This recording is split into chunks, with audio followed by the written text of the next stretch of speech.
I'm Tyler Danberg. Ohio State AD Ross Bjork met with the media today discussing his plans for significant improvements to the Woody Hayes Athletic Center. Bjork detailed the project includes expanding the football locker room, training room, and meeting room while building a new office complex and weight room. He said the project will cost about $125 million while it's 18 months from breaking ground. NBA Hornets are trading star LaMelo Ball and Josh Green to the Timberwolves for Naz Reid, a first-rounder, 3 seconds, and 3 first-rounds pick swaps. Wednesday, the Rockets chose Ohio State's Bruce Thornton with the first pick in the second round. Here's Thornton on what the biggest adjustment to the league will be. Probably playing over 100 games in a year.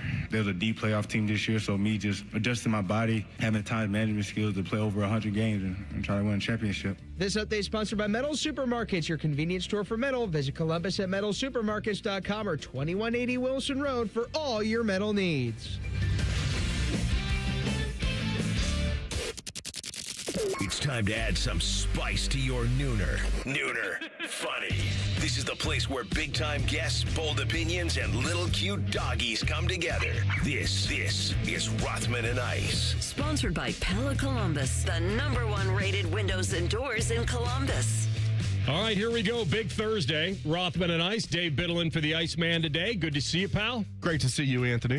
You were over at Ohio State. They did a little State of the State with Ross and the group, so we'll get to that today. We will have the Blue Jackets president of hockey ops and GM Don Waddell, the big Don, will be on at 12:45. He is doing a little Zoom, I believe, at the moment, but we'll get our chance two-on-one, really, with him at 12:45. And we'll see if he can tamp down some noise, clarify some things, reassure the fan base one way or another, and then we'll get into whether he is taking big swings and missing or what's happening here, because it feels like that's always been a struggle here with the Columbus Blue Jackets, to take massive swings. And if you're going to take massive swings, you're going to have to package guys that you already like or a guy you like. So we'll see. But the big stuff, the big smoke does surround Zach Werenski, and we'll see if he tamps that down or not with us at 12:45. Don't miss that. We will have a Gold Jacket Thursday. Mike Haynes. Wait till he get his Haynes on you. I think this is one of those guys that the Patriots should have kept. He's a Hall of Fame DB, and now he's split 14 years between the Pats and the LA Raiders at the time. But he had more games played, more picks, more Pro Bowl appearances in New England than he did with the Raiders. The difference is that it turned into a Super Bowl with the Raiders, and he went back to his native LA. And the Patriots did get a first round and a third round out of that trade, but they missed out on keeping one of the best corners in the game. And the only reason the trade wasn't a complete loss is because they got a guy that in 1984 named Irving Fryer. And Irving Fryer was, statistically, he was better in Miami, actually, but he had a lot of productive years in New England. But still, when you trade away a future Hall of Fame corner in his prime, it's probably a worse deal for the team that traded him away. So not only did he get his payday with the Raiders, but he's, I think, formed maybe arguably the best corner tandem ever with Lester Hayes, and which directly, I think, correlated to a Super Bowl. So not a bad bit of business for the guy who liked to coin the phrase, just win, baby. And that would be Al Davis. So Mike Haynes at 2:30 on a Gold Jacket Thursday. Did you watch the second round of the NBA draft? I did, and I was very happy to see Bruce Thornton go with the first pick of the second round. I was just initially hoping he'd be drafted in the second round. Me too. And every mock draft I saw that included a second round had him like in the middle of the second round. Some had him like kind of like more of the top half. I didn't see anything that had him going 31st overall, so I was very happy for Bruce last night. Couple things. I'm very happy, and I'm a little surprised they traded up to get him, because I think they could have gotten him at 39. He was projected somewhere around 49. Right. So, which tells you a lot, which also is a great compliment to him, that they didn't feel they could wait, that they were worried, or they had to have him, and they wanted to make sure they got him. 3-time All-Big Ten, 4-time captain, very respected, a leader here, a competitor here, physical, not tall, but a physical guard, can get his shot, pull up, he's outstanding. From 3, he's great. He can defend. And the weirdest thing about it for me, when this all happens, is that he's still wearing the Knicks hat when he's getting interviewed. Isn't that dumb? And I I guess that's the team that selected him. It was like Scottie Pippen back when they called him Scott Pippen, and he's sitting there wearing the Sonics hat, and they had to inform him minutes after getting drafted as he's having his first interview there with like 5 reporters. Are like, we hear you got traded to the Bulls for Olden Polynice. No, that pretty good trade for the Bulls there. And Scottie Pippen sitting there wearing the Sonics hat. I don't know why they do this. Like, I posted a story last night. Steve Hellwagon actually wrote it. It was in our admin. I just made it live and filled in the blanks. And I said, Houston Rockets select him. And technically it was the Knicks, but I was just like, let's just be real here. That is strange when they do that. Especially when it's not like a rumored deal. It's a finalized deal. So, yeah, going to the Houston Rockets, but technically was taken by the Knicks. Yes. And I think Brunson, speaking of the Knicks, I think that Jalen Brunson, and I don't think Bruce is going to be as good as Jalen Brunson, of course. That had to help a guy like Bruce. That had to help a guy. They had almost the same, height at the combine. Bruce is listed at 6'2", but without socks and bare feet, he was 6 foot, about the same as Jalen Brunson. I have to think that helps him a little bit, Anthony, because I would have lost a lot of money if you said that he's going to be the 30. If you told me right after Ohio State's season, he's the all-time leading scorer at Ohio State, had a great year, great career, I was still thinking, man, is he even going to get drafted in the second round? If you would have told me he's going to be the 31st pick, I would have bet you a lot on that, and you would have added to your car collection because you would have won. I feel like yesterday I said to Maddie, we did a percentage on this, and I had it at 60% that he even would be drafted in the second round. And then I also said that if it gets late in the second round, that he may get word out that he doesn't want to be drafted. We heard some of that last night. Yeah, with agents saying they'd rather have their guy be an undrafted free agent than go late in the second round. I know, and him going 31st overall, awesome. They traded up to get him. They're sitting at 39. You're 8 picks away. There must have been fear that somebody was going to get him, or that they said, no, we don't care. He's our guy. We're getting him, and we're doing what it takes. But when they selected him, it's just weird when he's doing the interview with that beautiful New York Knicks hat on.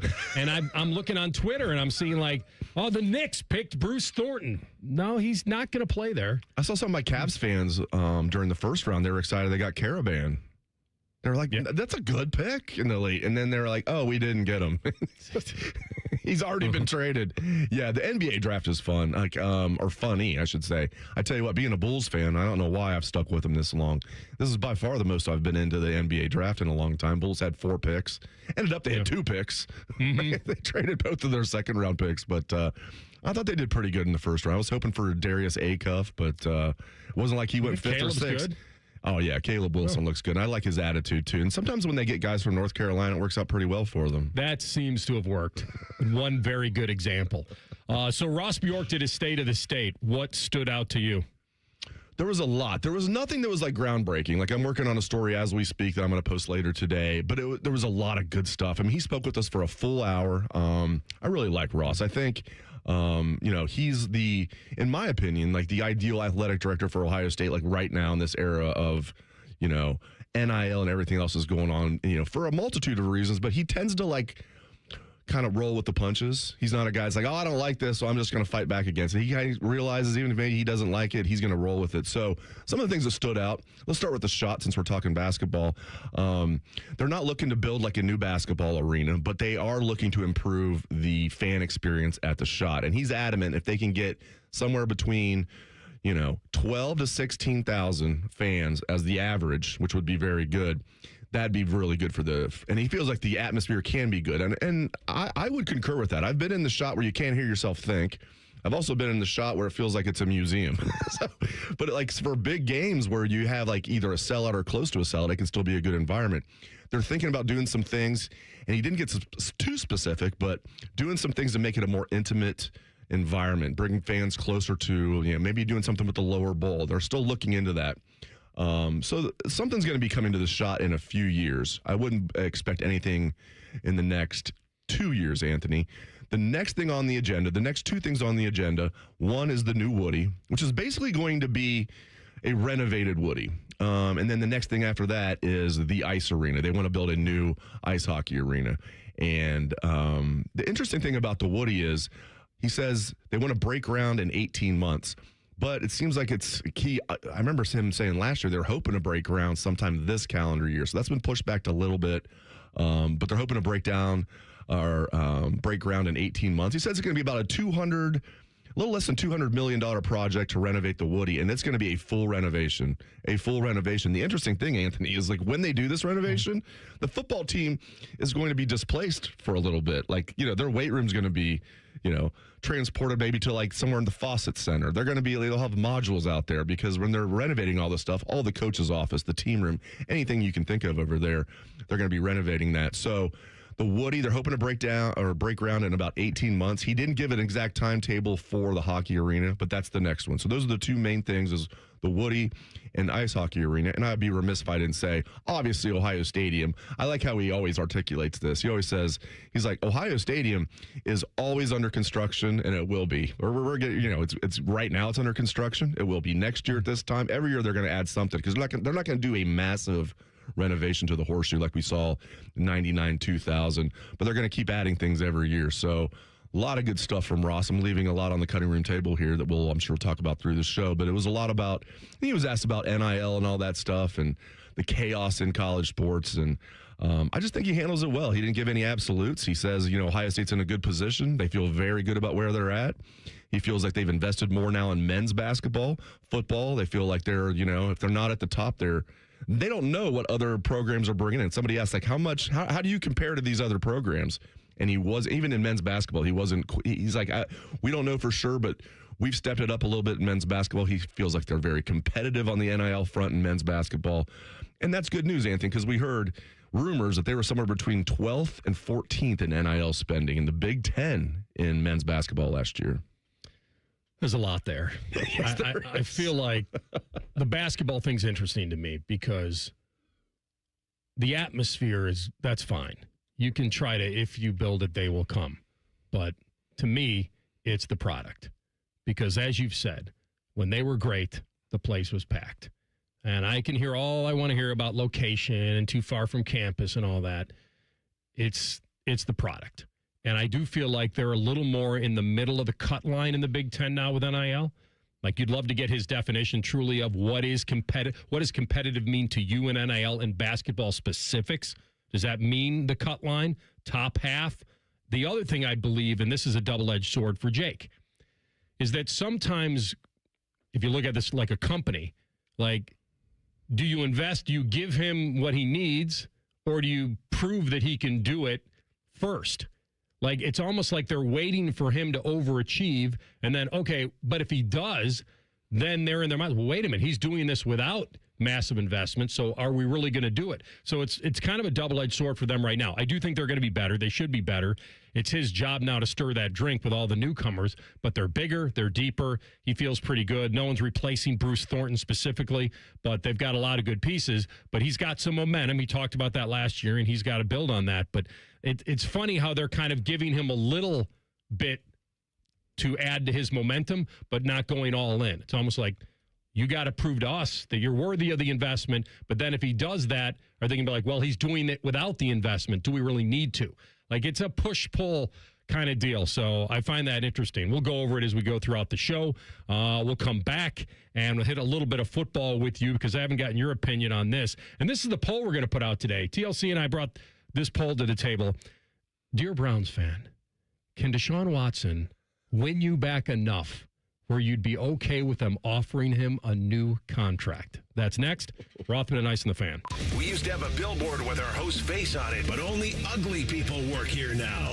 You mama say you ugly, hey! The Fan, Ohio's sports destination. This is This Date in Reds Baseball with team historian Greg Rhodes. In June 1972, the Reds and the Astros battled for first place in the NL Western Division, and on this date, June 25th, after beating the Astros 5-4, the Reds moved into first place for good, going on to win the pennant by 10.5 games. And that was a surprise for general manager Bob Howsam, who thought he'd given the Astros the pennant in 1972, after sending them Lee May and Tommy Helms in the famous Joe Morgan trade the year before. The Astros were a formidable team, and Hausum thought it would be 2 years before the Reds reaped the full benefit of the deal. But for one of the few times, Hausum was wrong. His big trade paid off right away, with one of the first dividends coming this June 25th, 1972, this date in Reds baseball.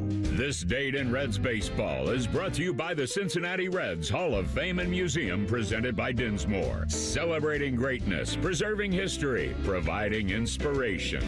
Hey, it's Timmy Hall for Central Ohio's most trusted orthopedic practice, Orthopedic One. A couple years ago, I felt like I was breezing through life. I was tearing through rounds of golf, and it hit me. Excruciating hip pain. Hip that would not go away until I saw my friends at Orthopedic One. Then, bye-bye pain. So if you're dealing with constant pain or you suffered an injury, start with the specialist. Start at orthopedic1.com. There's no referral required, and there's several convenient locations in Central Ohio. Schedule your appointment at orthopedic1.com. What does it mean to live here, serve here in the Ohio Army National Guard? It means I can attend college full-time and not have to take out student loans to pay for my tuition. It means I can work my civilian job during the week and support my state and nation in times of need. You too can live here, serve here as a member of the Ohio Army National Guard. Learn more about part-time service with full-time benefits at nationalguard.com/OH. Sponsored by the Ohio Army National Guard in coordination with the Ohio Association of Broadcasters and this station. Common Man and Timmy has been voted the dumbest show in America. What size pant are you in? That's a Puma pants, and you know that it's wrong. It's a 38. Here's a comment from a real listener.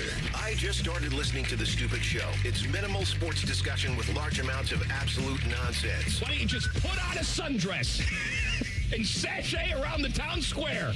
Common Man and Timmy reaching new heights of stupid. Weekdays from 3 to 6 on The Fan, Ohio's nonsense destination.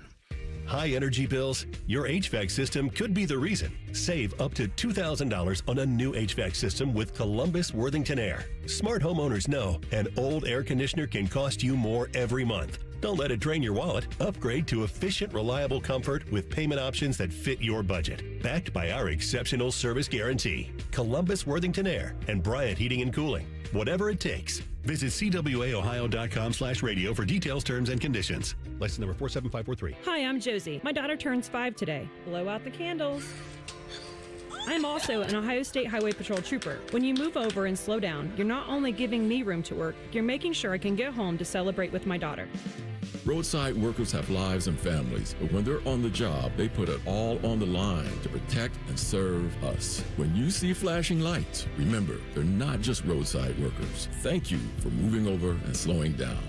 Brought to you by ODOT, USDOT, NHTSA, and ODPS. Hello, it's John Kozik, founder and president of TurboTrack Realty, and I buy real estate as is fast for cash. Give us a call today for an all-cash offer at 614-470-2000, 614-470-2000. I buy vacant properties, inherited homes, divorce situations, death in the family, apartment buildings, commercial properties. I even buy my tenants won't pay me the rent houses. Give us a call today for an all-cash offer at 614-470-2000, 614-470-2000. Join our resident gambling degenerates, Steve Biddle and Scotty Vegas for On the Money. Sunday mornings at 9. Presented by the Sportsbook at Hollywood Casino Columbus. Must be 21. Gambling problem? Call 1-800-589-9966. The Fan.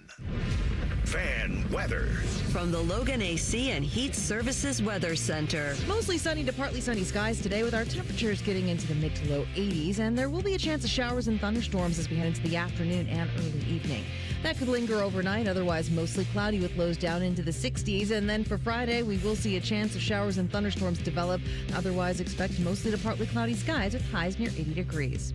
For The Fan, I'm meteorologist Meredith Garfalo with the 10 Weather Impact Forecast. Bobby Carpenter demands that you watch Morning Juice on YouTube. If you don't, Tito will move into your house. Live at 6 a.m. on YouTube and streaming on the Fan app.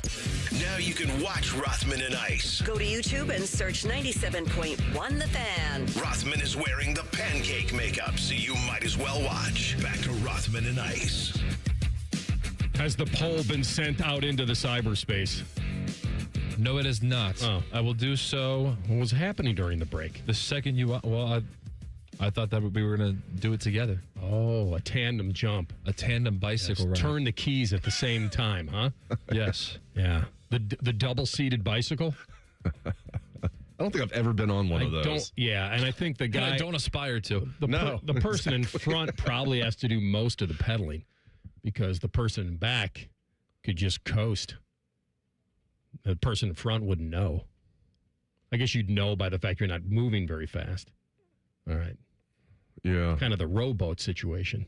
Well, I always thought the front. I always thought the motorcycle with like the little like side the passenger sidecar. like that was always extremely like you're gonna get a motorcycle, one of the coolest things, where you're gonna have this stupid little sidecar.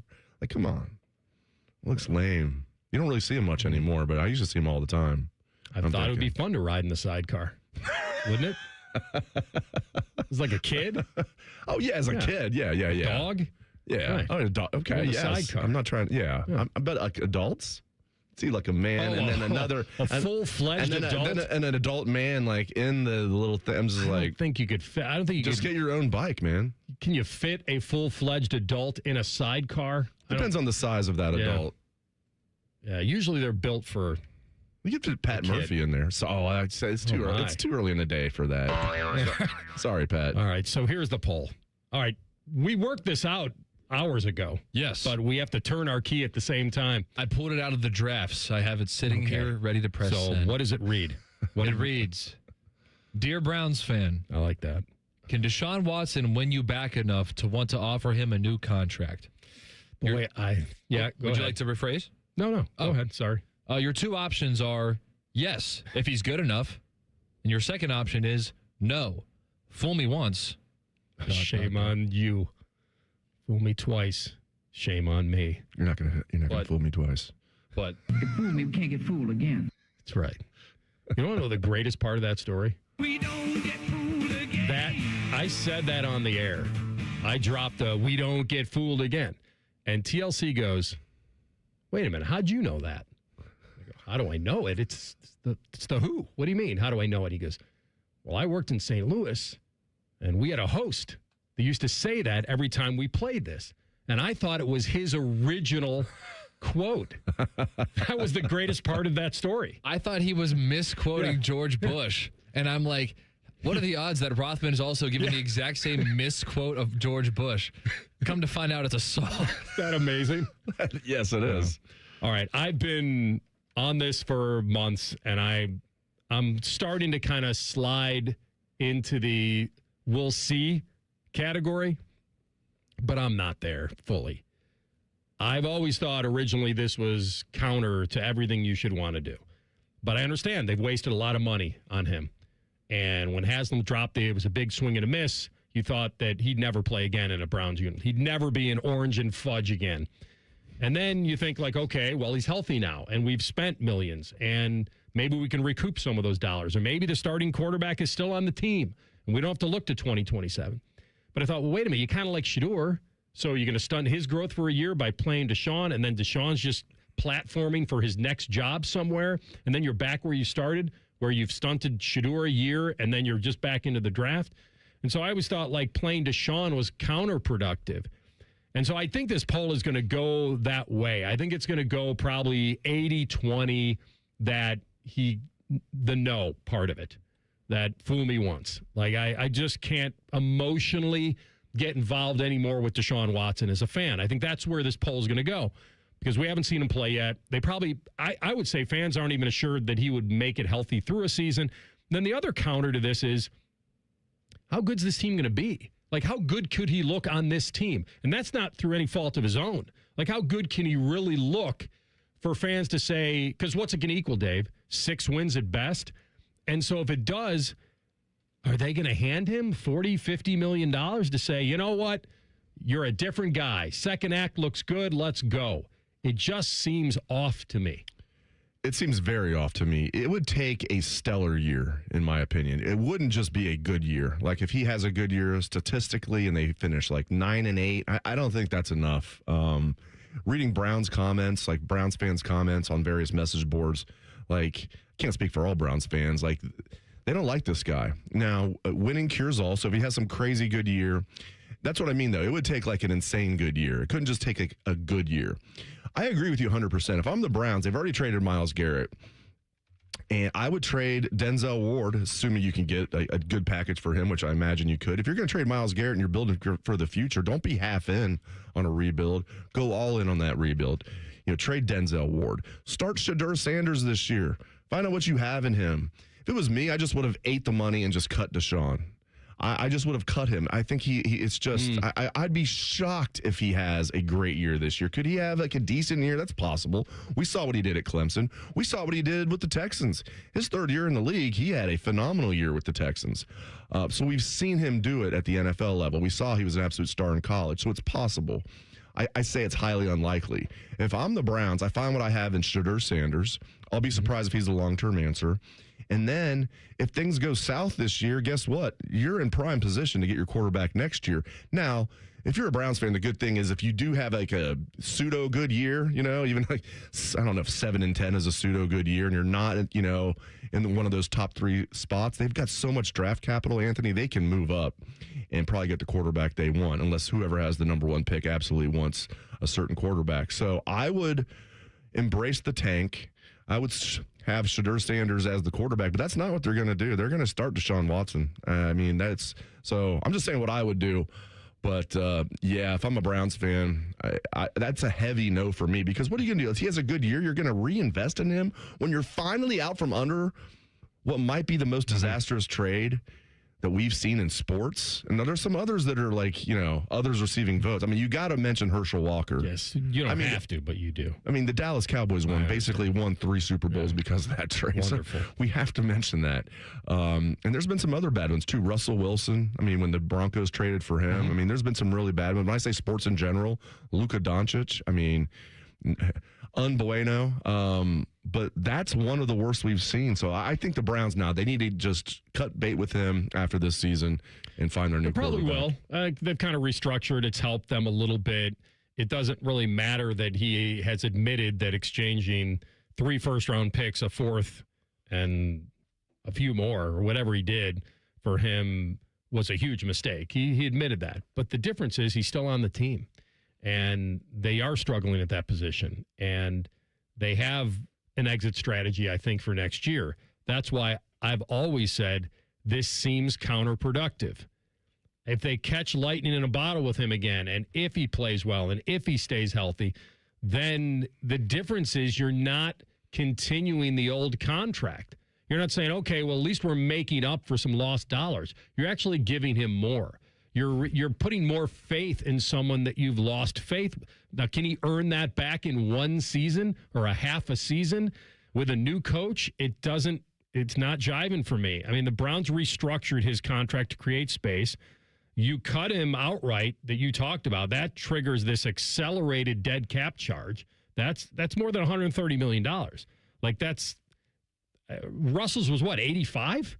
Like that almost, it's, honestly, I think this is the only strategy is keeping him on the team and keeping him healthy by not playing him. Well, I don't know about trading. Maybe that's the idea. Yes, well, that could be it. If someone, but does he have enough that anyone would not take now, a chance on him? Like he almost has to play to be trade worthy. That's maybe what they're thinking. Because I would just go with Shedeur. Find out what you have. If I don't think Shedeur's the guy, but find out for sure before you get a first round quarterback next year.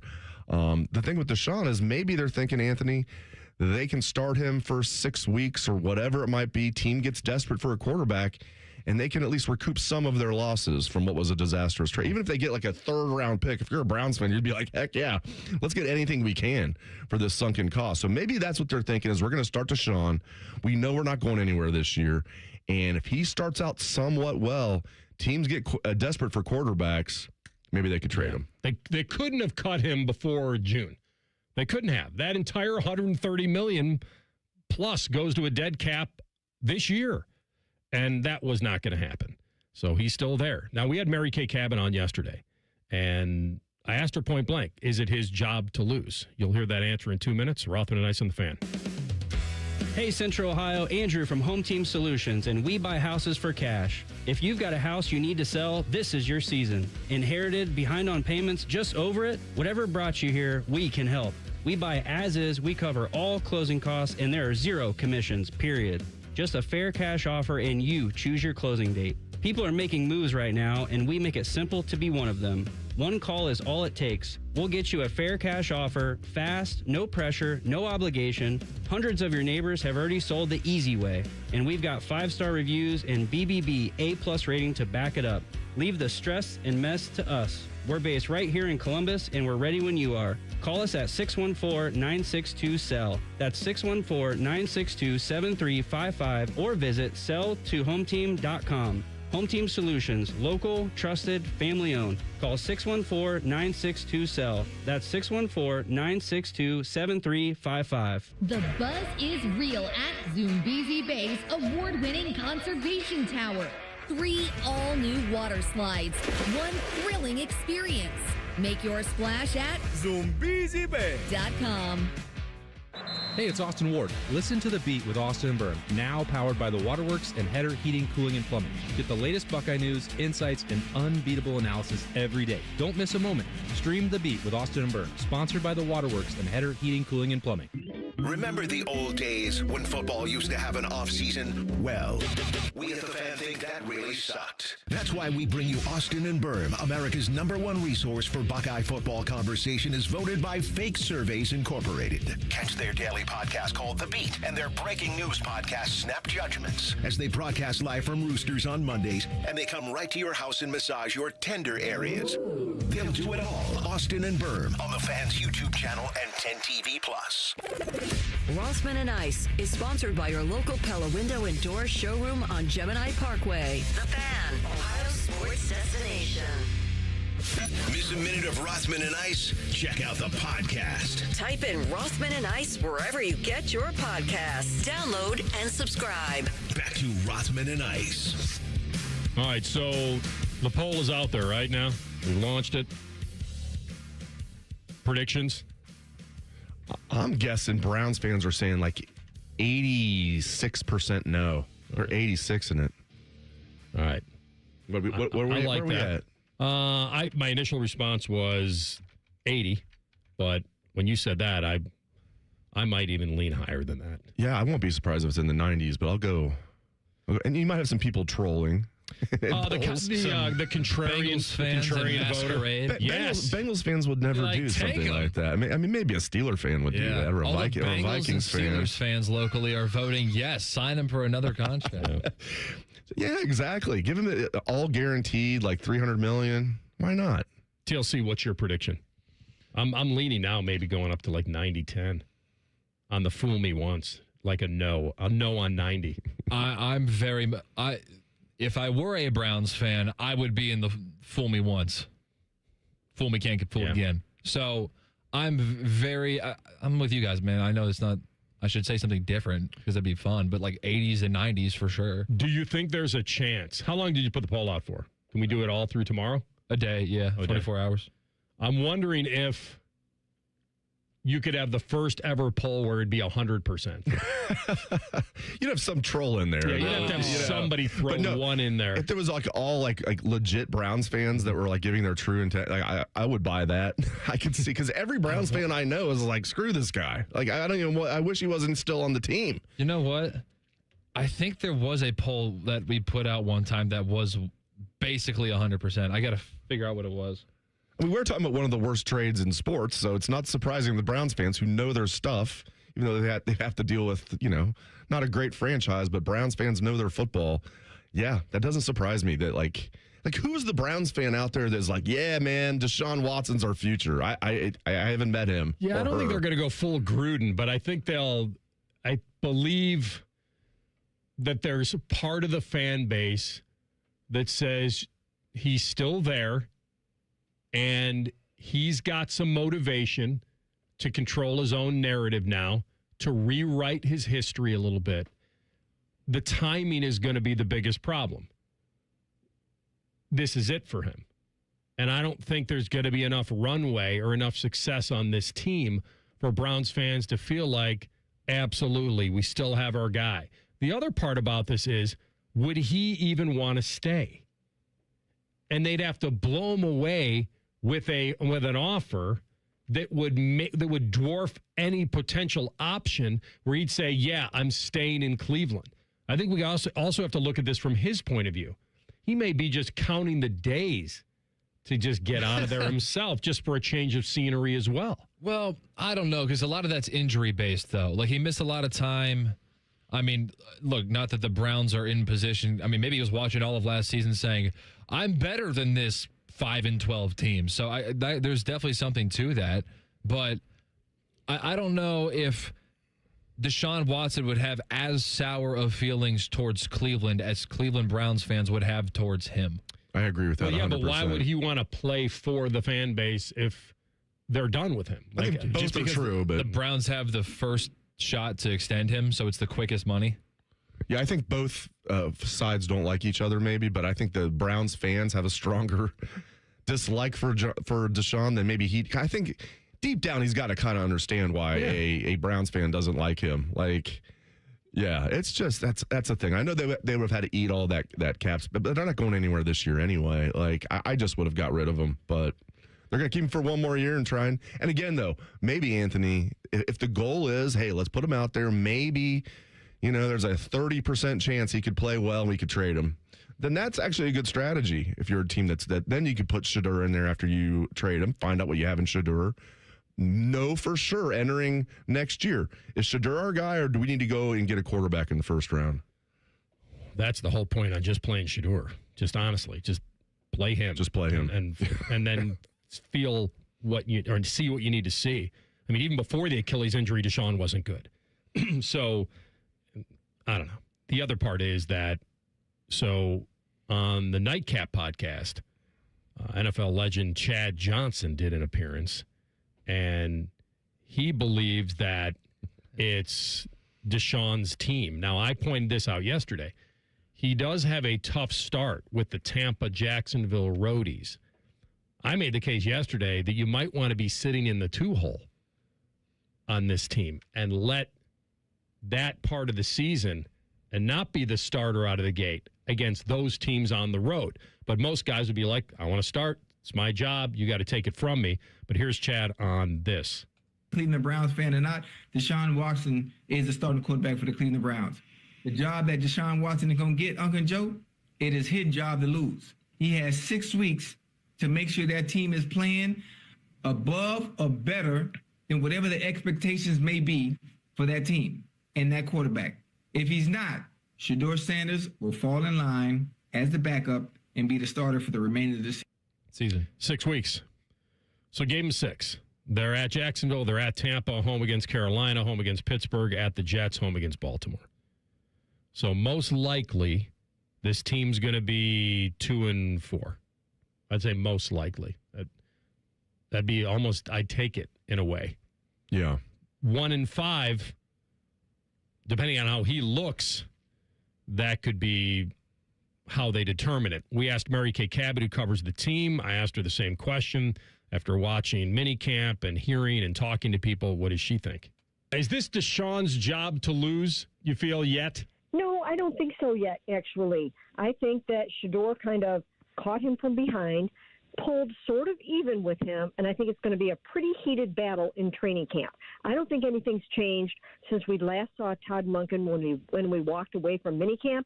I still think it's a two-way battle between these guys. Mary, that's interesting because she had said earlier, and I know things can change in sports, obviously, but she had said before OTAs that she thought Deshaun was the leader in the clubhouse. Yeah. So that's right. Mary joined us yesterday. So she caught him. Hey, Shedeur caught up. Yeah. And listen, I love when Maddie called her Mary, by the way. Didn't add the K. Because I looked at him during the interview, and because I'd never heard it, I wonder if she prefers Mary Kay? Like Stephen A? Like I would always refer to her as Mary. Like Mary I think Kay. During the interview, I was calling her Mary Kay, and he was just saying Mary. Because it's not just an initial. It's K-A-Y. It's that's Mary right. Kay. I guess. Okay, yeah, that's a little different than the first name. Does the K last. go with the first name or the last? He had her as unless it's hyphenated, Mary, it goes with the first. I don't think so. She's Mary Kay. Kay Cabot. Just Mary. She's not. Her and Maddie have a special relationship. She's just Mary. He went just Mary. Abbreviated basis.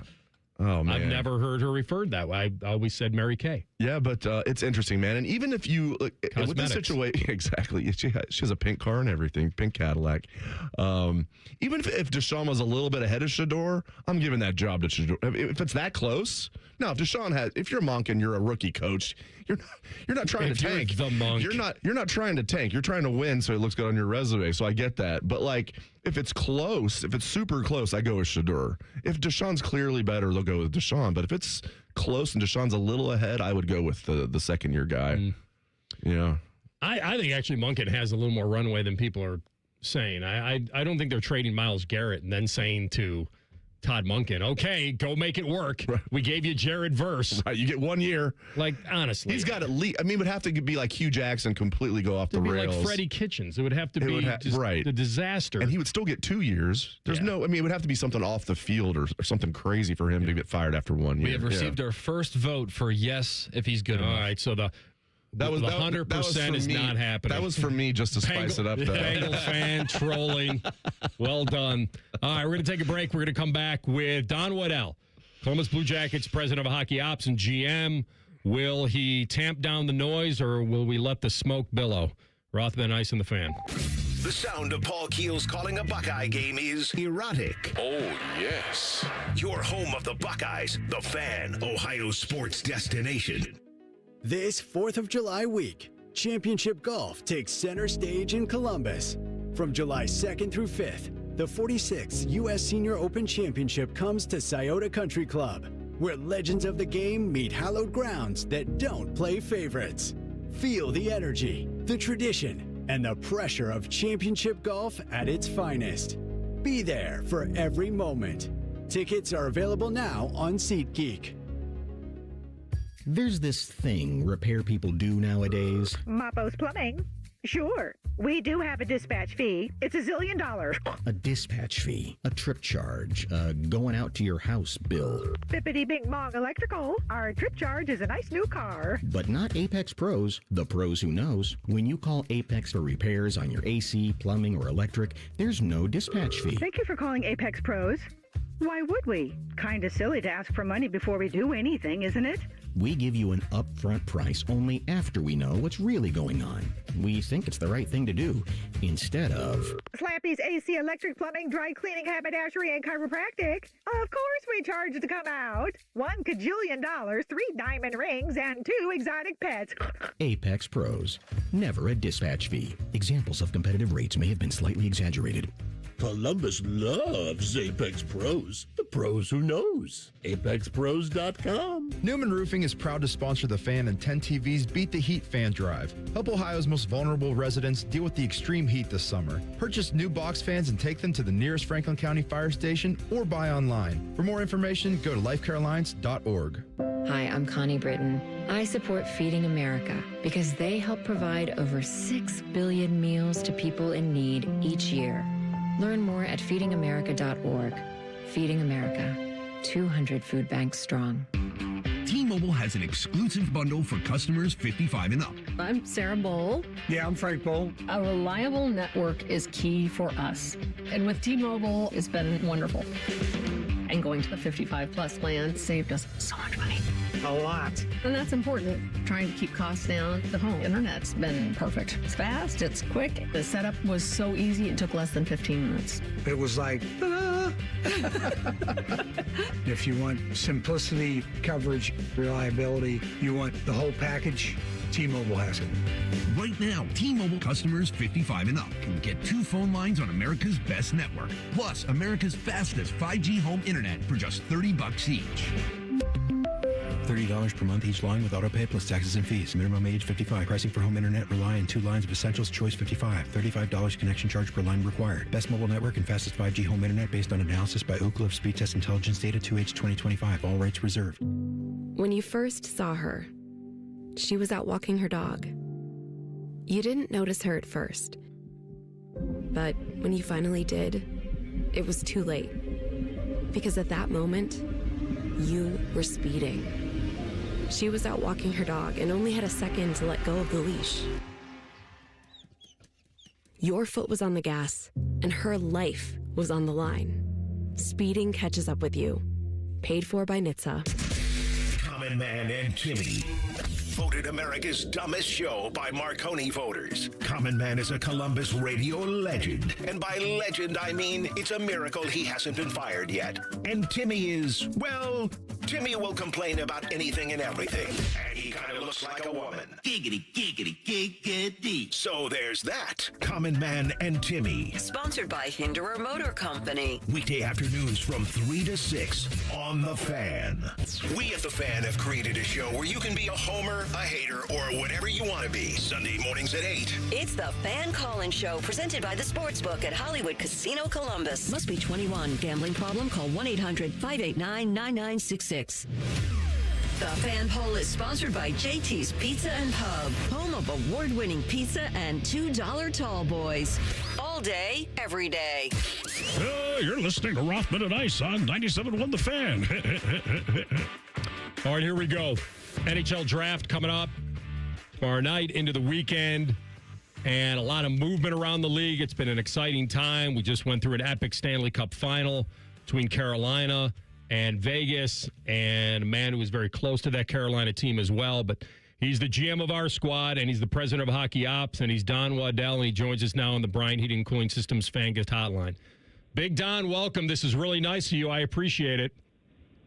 No problem. It makes my day to be with you guys. Well, it's fun for us, but, you know, it's a tough one, right? Because we hear the noise, we see the smoke, and there are countermeasures that are thrown out, like, well, there are people in the NHL media who are just trying to drive something that isn't there. But, you know, you did meet with Zach not long ago, right, after he wins the Norris, and I thought it felt like you guys had a positive conversation about the vision and the future. And then I guess my question would be, why meet again? Like, what happened? Because obviously the vision hasn't changed in 2 weeks from your point. So kind of reassure us or take us through that procedure. You did meet with him not long ago. Why would this come up again so soon? Yeah, I met with him actually the day before the Norris was, had breakfast with him the day before the Norris was announced. And we had a very good conversation, you know, and since then, you know, there's been a lot of noise around the league, of course. And, you know, the question that, you know, that I'm trying to get the answer to is, you know, long-term, what's the, you know, we got 2 years left on the contract. If the mind's made up, that it's time to move on, you know, then we have to think about it from a hockey club standpoint. But, you know, we're not at that point yet, and we'll continue to talk to them. And just, I think it's important to stay in connection not only with your players, but particularly your top player, and just make sure that the way the league is going right now, and seeing some of the players that have moved around, that we feel like we have a fair chance moving forward with Zach. So in your meeting with him around the Norris, you didn't discuss commitment or his mindset, or he didn't intimate anything about that, and that's why you feel... Did you call this second meeting post-draft? Did you reach out to him and say, okay, now let's discuss this part of it? Yeah, well, that got a little bit probably blown out because I have not scheduled anything yet. I said my plan was to meet with him as a representation after the draft, so we don't have anything scheduled yet, and we'll figure that out here. You know, the focus right now in the next few days, the calls I'm taking on other deals that we've been working on, and of course the draft. So we'll get to it, you know, and see where everybody is. And you know, again, it's not a decision that comes lightly from, I'm sure, from either side. And you know, we got an obligation here to try to keep moving forward, and we'd like to move forward with Zach, and we try to make sure we're all on the same page as we try to do that. Okay. Well, that tells us something, because there was that, right, Elliot Friedman, who's very credible and puts this, that you're going to meet, that this is scheduled, and that's why we all kind of opened our eyes like, okay, they're meeting again, and how come the vision wasn't the same a couple of weeks ago? But I understand where you're going. Teams are getting smarter. You have to give yourself some time to figure out if he's all in, and these no moves clauses are tough, and obviously I'm going to speak for you. I'm sure you have intention of wanting to extend him when you can. and just finding out. Is there something about what's happening in the NHL now that you feel is more than a coincidence with guys that are requesting? He hasn't requested anything, correct? Correct. Yeah. Yes. We discussion with his representation, but nothing too definitive yet. All right. But you would need to have time because of a player of this caliber. You could get a relative haul for him at this point. I mean, he's had an incredible couple years, and the summer he had with the gold medal and winning the Norris, that's his value is incredible at this point. Correct? Correct. Yeah, correct. And just coming off the Norris Trophy, which is the best defenseman in the league, and I'm sure that teams will be lining up if we get to that point, and we just have to see where it goes because nothing says we have to do anything. We have 2 years left, but we also know that if we're not going to get him signed in 2 years, that's a huge asset that we can't just walk out the door and start over with that. So it's something that we have to discuss. And, I think the agent I know well, and he's pretty open about things. So we'll get to where we need to get to here in this very short period. Would you think it's good news to Jacket fans that you didn't have to have this supposed second meeting before the draft tomorrow, that you were able to table it? To me, first of all, with any of our players right now that we're talking about trades, we're not looking for draft picks and prospects. We want to make our team better. If I was to trade anybody off our team, if they get calls, lots of guys, I tell everybody we need players. We're not looking to add more draft picks to this year's draft or future picks or prospects. We need players for our team. So nothing would change in that case. So the draft really doesn't have an effect on any of our players getting traded at this point if we make any decisions to trade any. Hi, Don. Switching gears, I want to ask you about Caden Lindstrom. I know he'll be returning to Michigan State for another season. How is he coming along? Yeah, he started off the year a little slow. First of all, his back is completely 100%. He's in the weight room every day. He's coming in here for development camp. Beginning of the year, when he first started, he got a high ankle sprain, which set him back 3 weeks. I was up there half a dozen times and watched him and met with him. We think missing a year of hockey, that the biggest thing was to play the whole year pain-free, which he did. So he's having a great offseason here, and I think the right decision for everybody was made to return to Michigan State next year. This year he got very little power play time because they had a big line there, which was the best in college hockey, and so he'd get 15, 20 seconds of power play time. So we're hoping then, it's up to him. Of course, the coach is going to put him in position to succeed, but he's got to take advantage of it too, that he can take that next step and be more of a, the power forward. We saw that last year. He got frustrated when he did score early, and I think that was hard on him because he's used to putting up a lot of points. So we're looking for him to have a big year this year at Michigan State. And last year you guys got Jackson Smith, of course, with the 14th pick. Same pick you guys have this year. He's looking like a steal. I know it's early, Don. I know he's returning to Penn State for another year, but that's looking like a heck of a pick for you guys. Yeah, he's here. He came in early. He's been here. I just actually met with him downstairs this morning, and he's put on weight and pounds, and he's going to be ready when this college season ends. So hopefully it doesn't end until the Final Four. He's going to be a pro player, and he skates. I hate to compare him to Zach, but he skates like Zach does. He moves the puck. We think he's going to jump right into our lineup and be a force for us for many years to come. Like any young player, it takes some time to learn the league and that, but his upside is unlimited right now. We feel great about that pick. Don Waddell with us, Columbus Blue Jackets GM, president of Hockey Ops here on Rothman and Ice.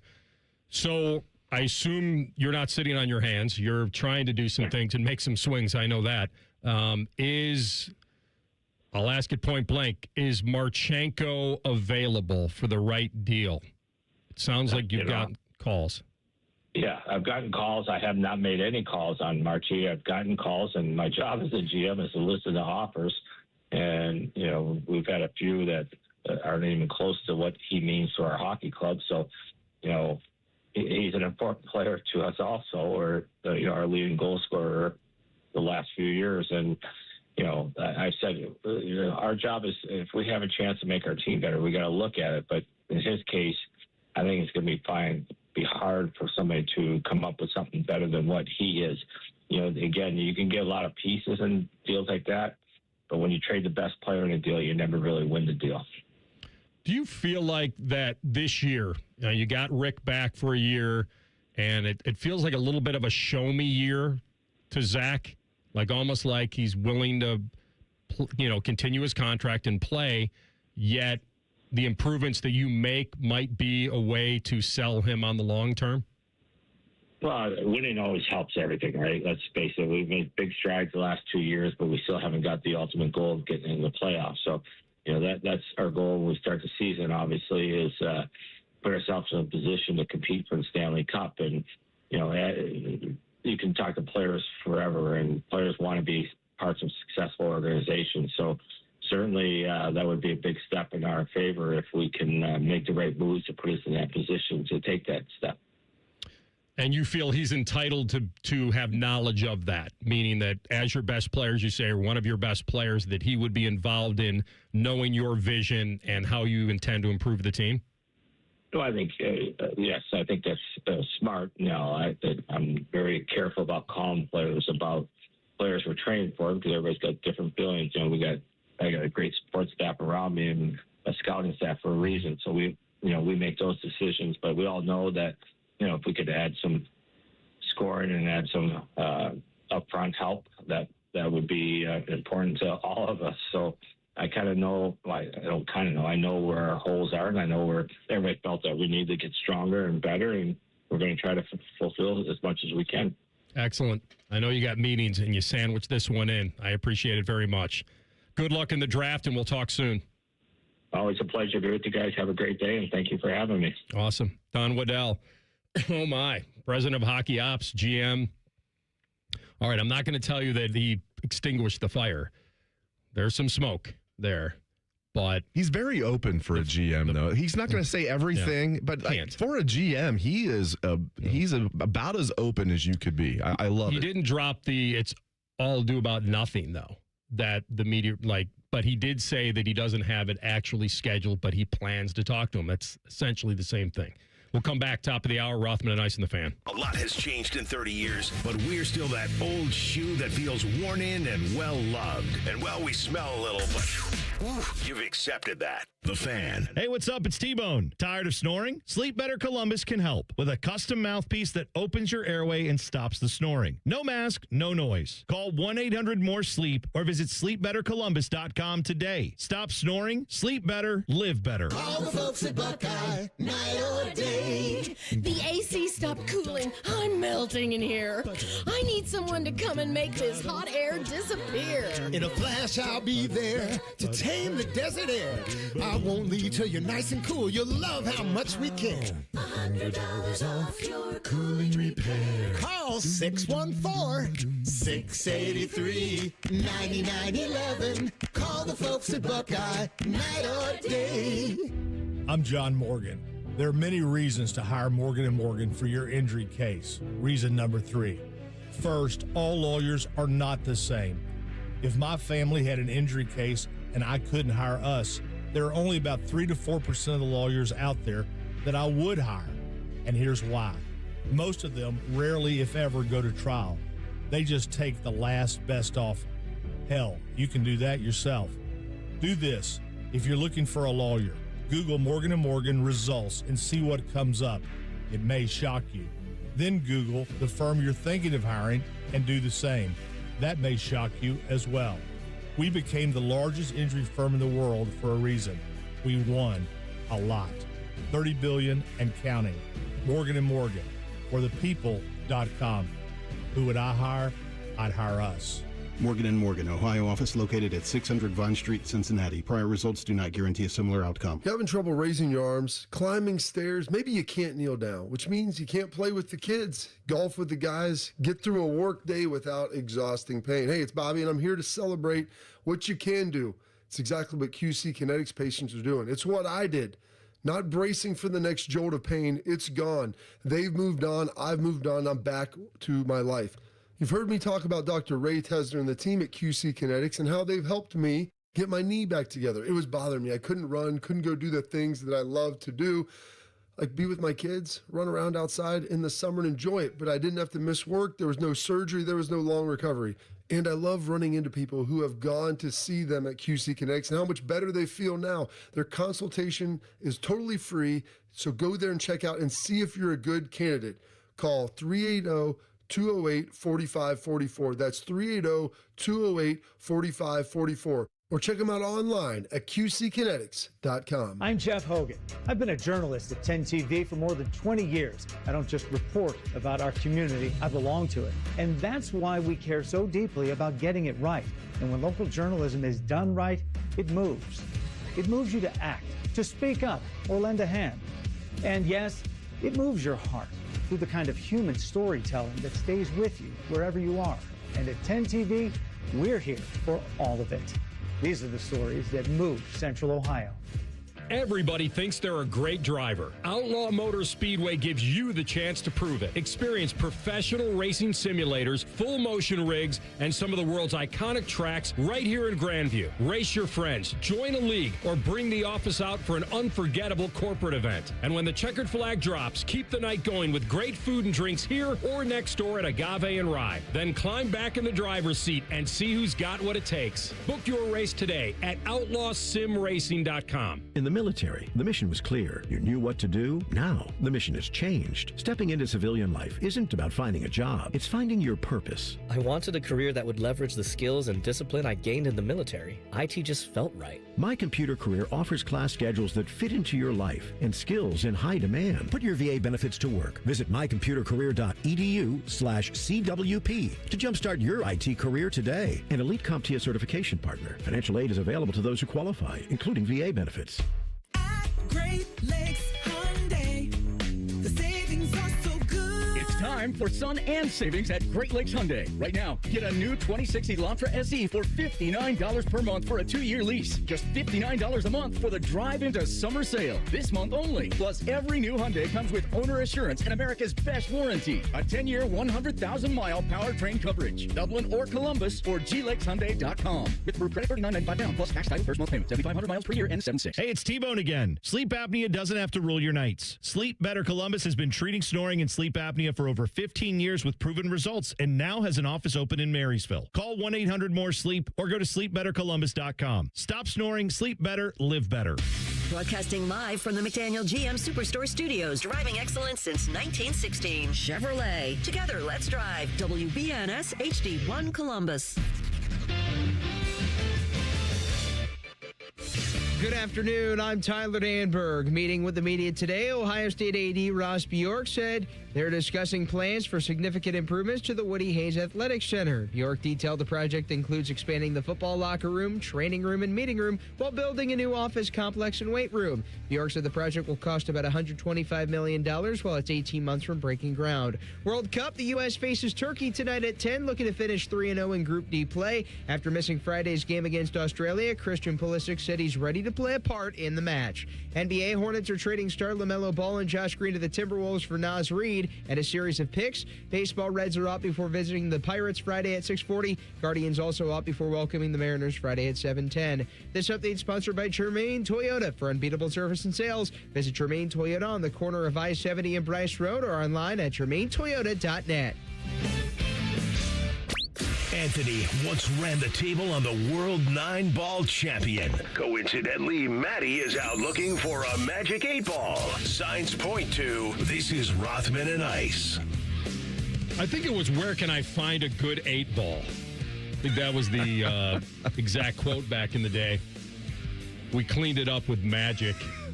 Rothman and Ice, Anthony Rothman, Dave Biddle, the cannon behind the glass. TD at the update desk. Everybody's here. Appreciate Don Waddell coming on, sandwiching us in before his meetings on the draft. I do think they're in the dead zone this year at 14, though. I think that's a piece he would like to attach to a player and make a trade if he can. This NHL draft is pretty top heavy. And while you mentioned Jackson, where he got him last year, and he was their guy and he was available there, you keep the pick. This year, it feels like unless that happens again, lightning strikes again, that's a dead zone pick at 14 in this particular season. By the way, I saw this, that Caleb Williams of the Bears attempted to trademark the word Iceman. Did Matty block that? He should have. Because he's been George temporarily Gervin. given the boot. No, I think it was Matty.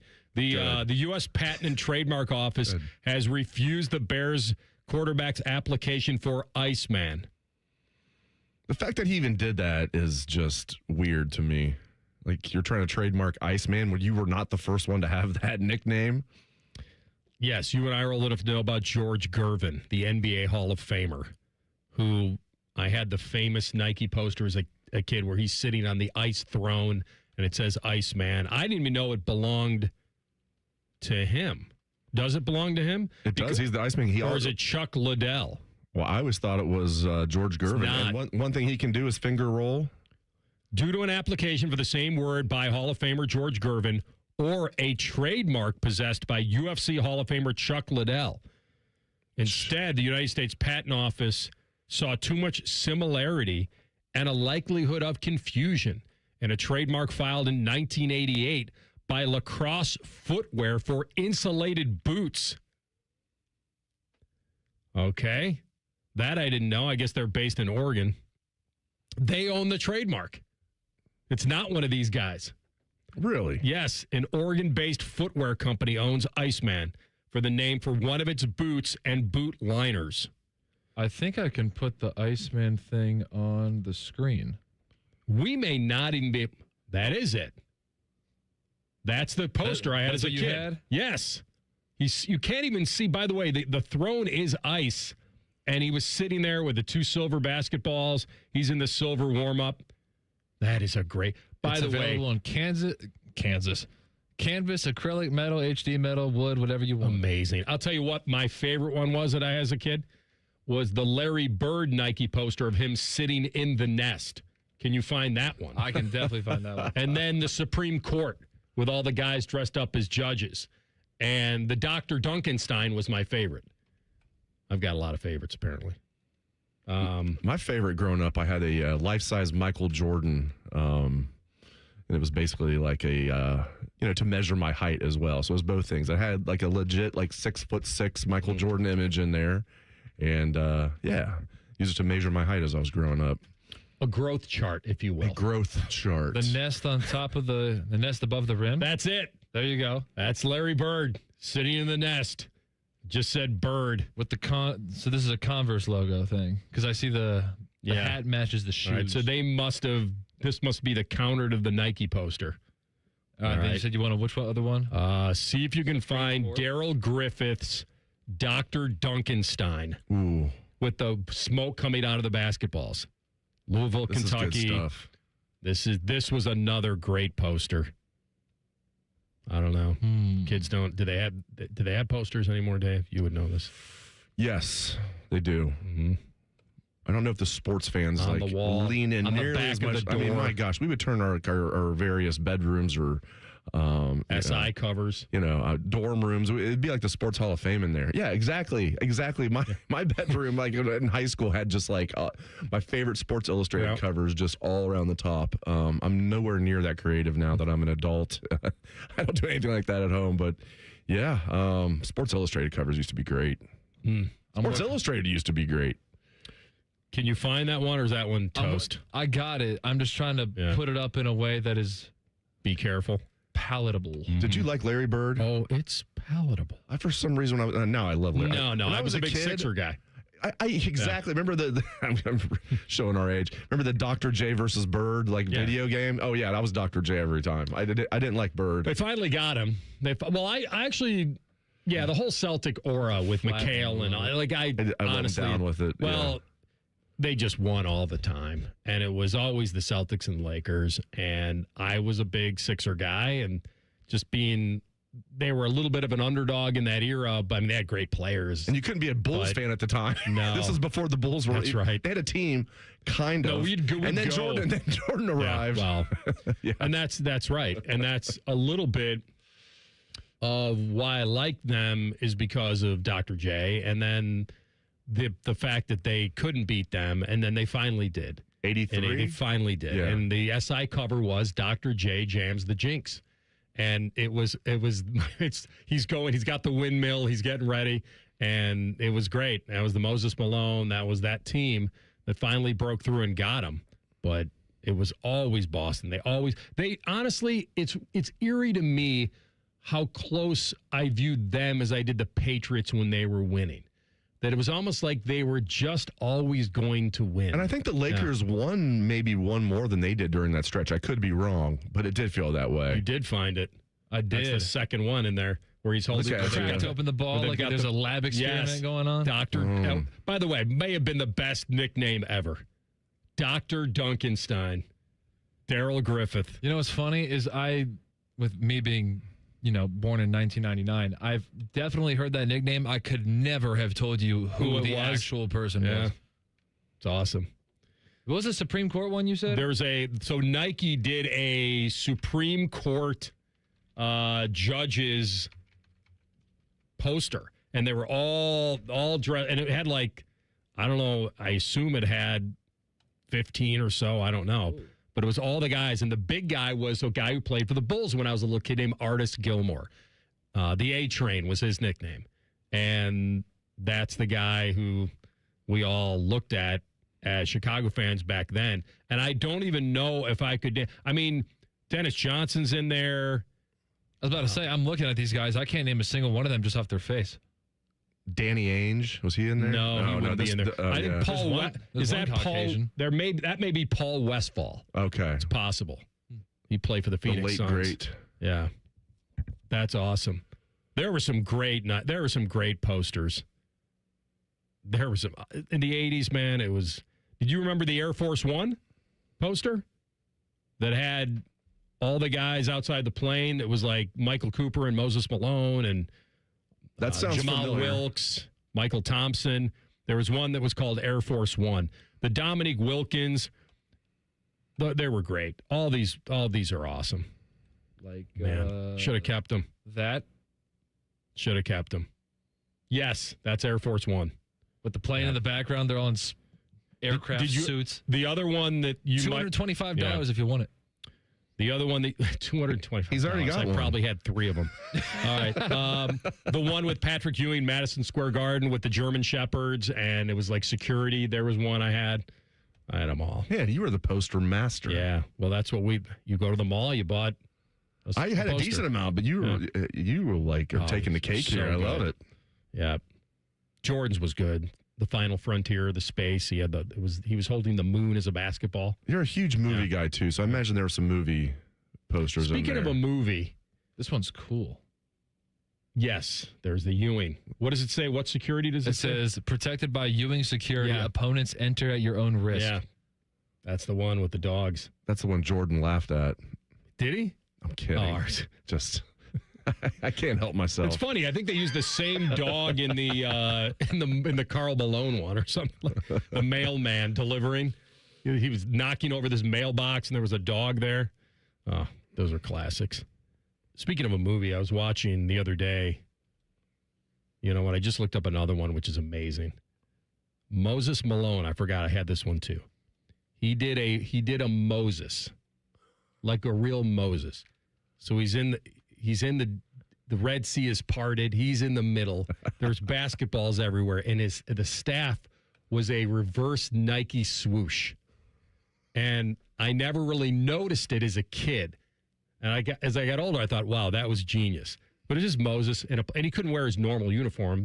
It was just his plain uni. Look down. Yeah. There it is. Man, TLC is on fire. Man, you are the finder. I only of call things. Cole TLC when I'm like filling in on this show. Every time I see Cole, I'm like, "What's up, Cole?" And on this show, it's like, "What's up, TLC?" Yeah, exactly. My alter ego. When in Rome. Yeah. The weird ones. There were some awkward ones, like who did it? James Worthy. So when there was a show in the 80s called L.A. Law, I don't remember. Oh yeah. Anyway, so they did one with him as a lawyer, and he's just basically in an office with this very attractive secretary behind a desk, and he's just sitting there in like a double-breasted suit, and that was it. It was a little weird. The Supreme Court one was good. Do you like the Supreme Court one, TLC? Yes. That one's pretty awesome. I used to be able to name all those guys. This doesn't look terrible. That's a little awkward. So not worth $149.95 for. That's what that one is? Yep. Wow. Sportsposterwarehouse.com. Uh-oh. Pop-ups. Yeah, be careful. Yeah. Incognito browser. We'll find out exactly what you've been searching for. All right, so we're going to come back, and we had Shedeur on yesterday, and we talked about the Sorsby situation. I want to get your take on whether the NFL actually contradicted themselves here. Rothman Ice and the Fan. The only workplace in America to participate in the Doorknob Fart Game. And we also play office basketball and sometimes do radio. The Fan, Ohio sports destination. Need a new ride before summer hits full speed? Head to Germain Honda of Dublin, where the Honda SUV lineup is ready for your next adventure. Choose from the versatile Honda HR-V or the always popular Honda CR-V with a great selection of gas-powered models available right now. Plus, well-qualified buyers can take advantage of some of Honda's best lease offers of the year. Whether you're commuting across Columbus or planning a weekend road trip, there's a Honda SUV built for the journey. Visit Germain Honda of Dublin on Sawmill Road or shop online at germainhondaofdublin.com. Not everybody's cut out for this kind of work. At Newman Roofing, we look for people who care about the details. The kind of people who show up early, work hard, and take real pride in what they build. Because to us, your home isn't just another job site or paycheck, it's your peace of mind. That's why our crews aren't just trained, they're invested. In their craftsmanship, in their communication, in their customers. At Newman Roofing, we don't believe in cutting corners to save a buck. We believe in doing the work the right way. With quality materials, experienced professionals, and a level of care you can actually feel. It's the reason so many of our customers come back to us time and time again. And they recommend us to the people they love the most. Roofing, siding, gutters, whatever your home needs, trust the company built on family values and hard work. Newman Roofing. Don't just get a new roof, get a Newman roof. Call 614-NEW-ROOF or visit online at newmanroofing.com.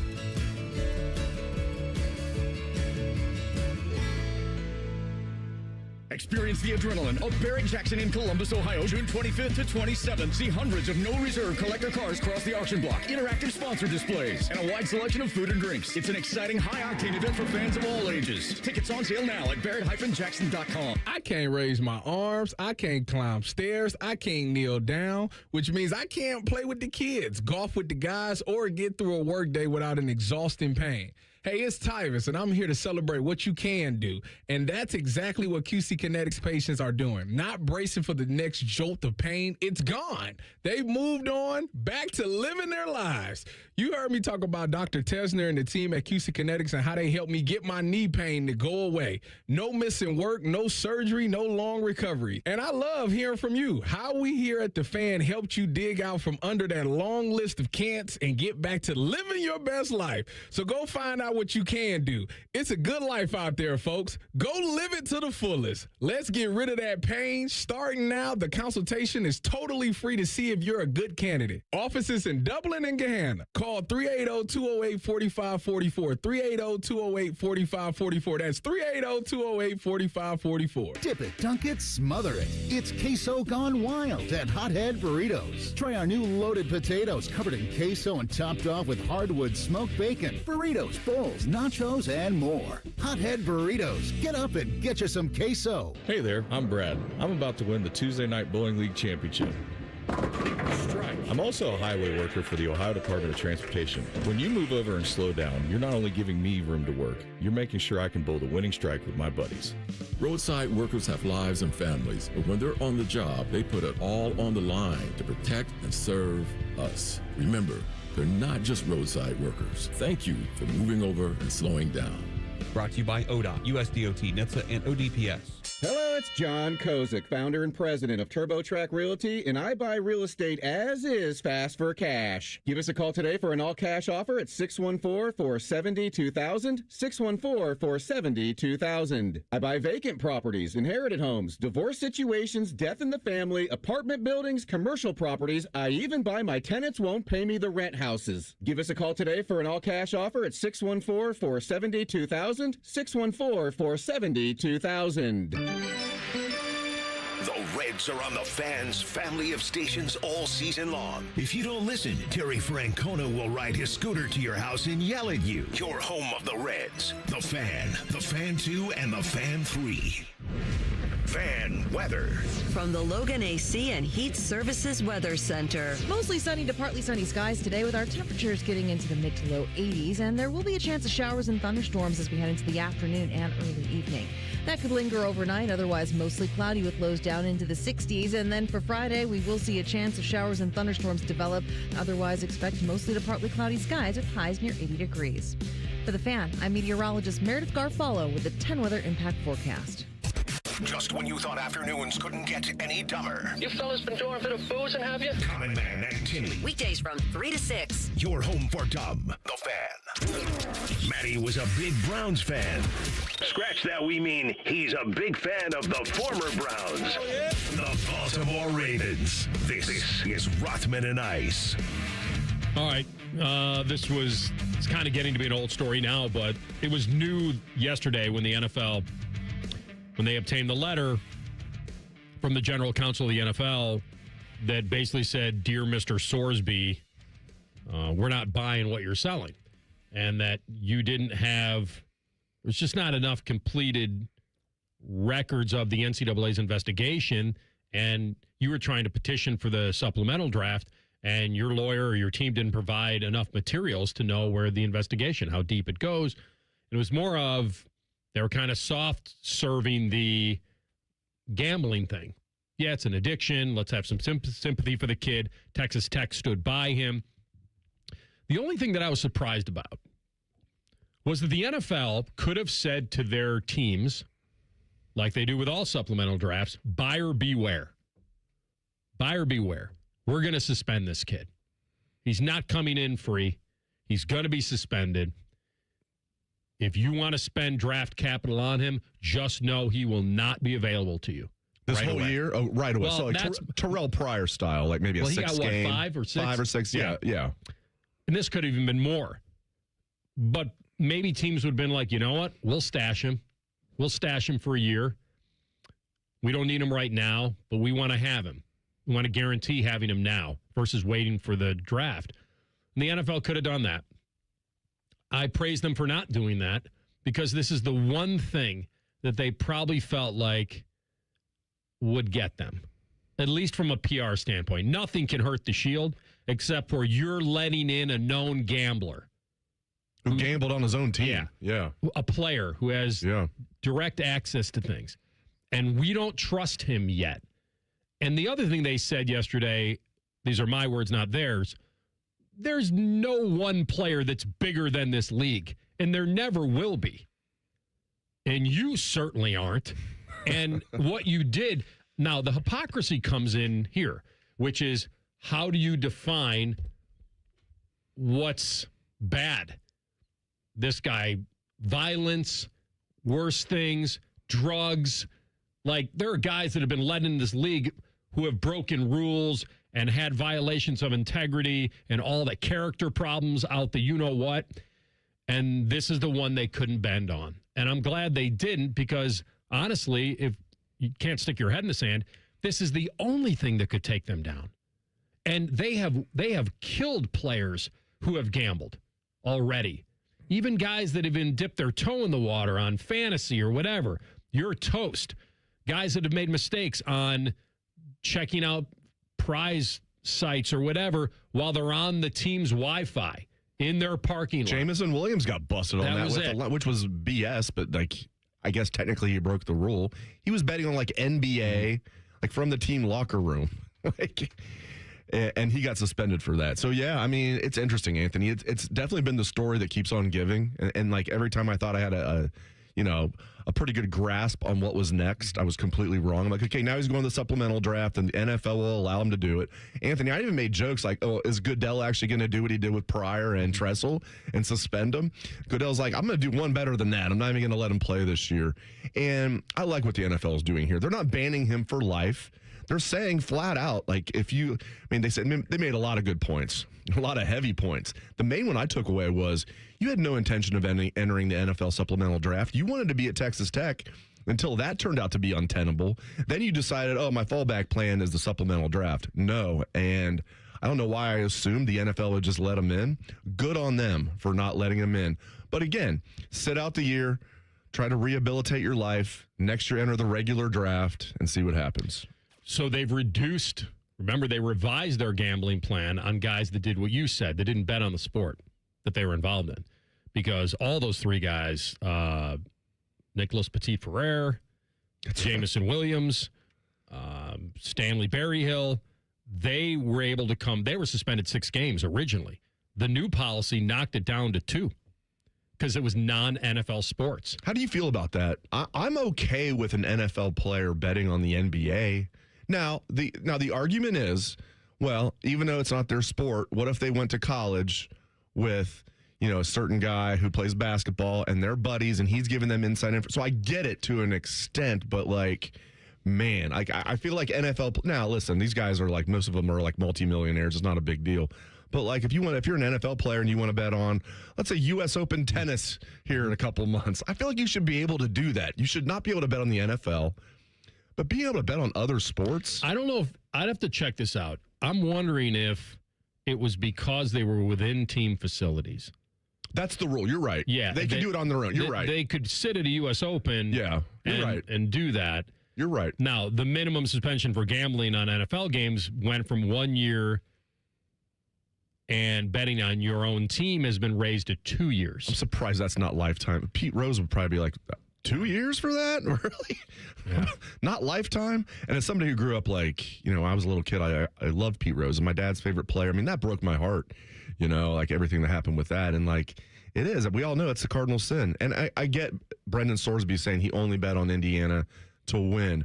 But that's not completely true. There were a couple of bets where he bet on the passing yards for Indiana to be under. He knew the game plan, maybe. Exactly. You know the quarterbacks. You know the game plan. So that's a little shady. And even if you believe Pete Rose, and I tend to believe it because the bookies backed him up on that, he only bet on the Reds to win when he bet. But there are many days he didn't bet on either. He didn't bet on the Reds.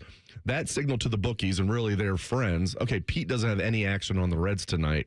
That must be him feeling like the Reds are going to lose, so you might want to bet on the other team. So even if Pete wasn't throwing games, and I don't think he was throwing games, it was still pretty bad.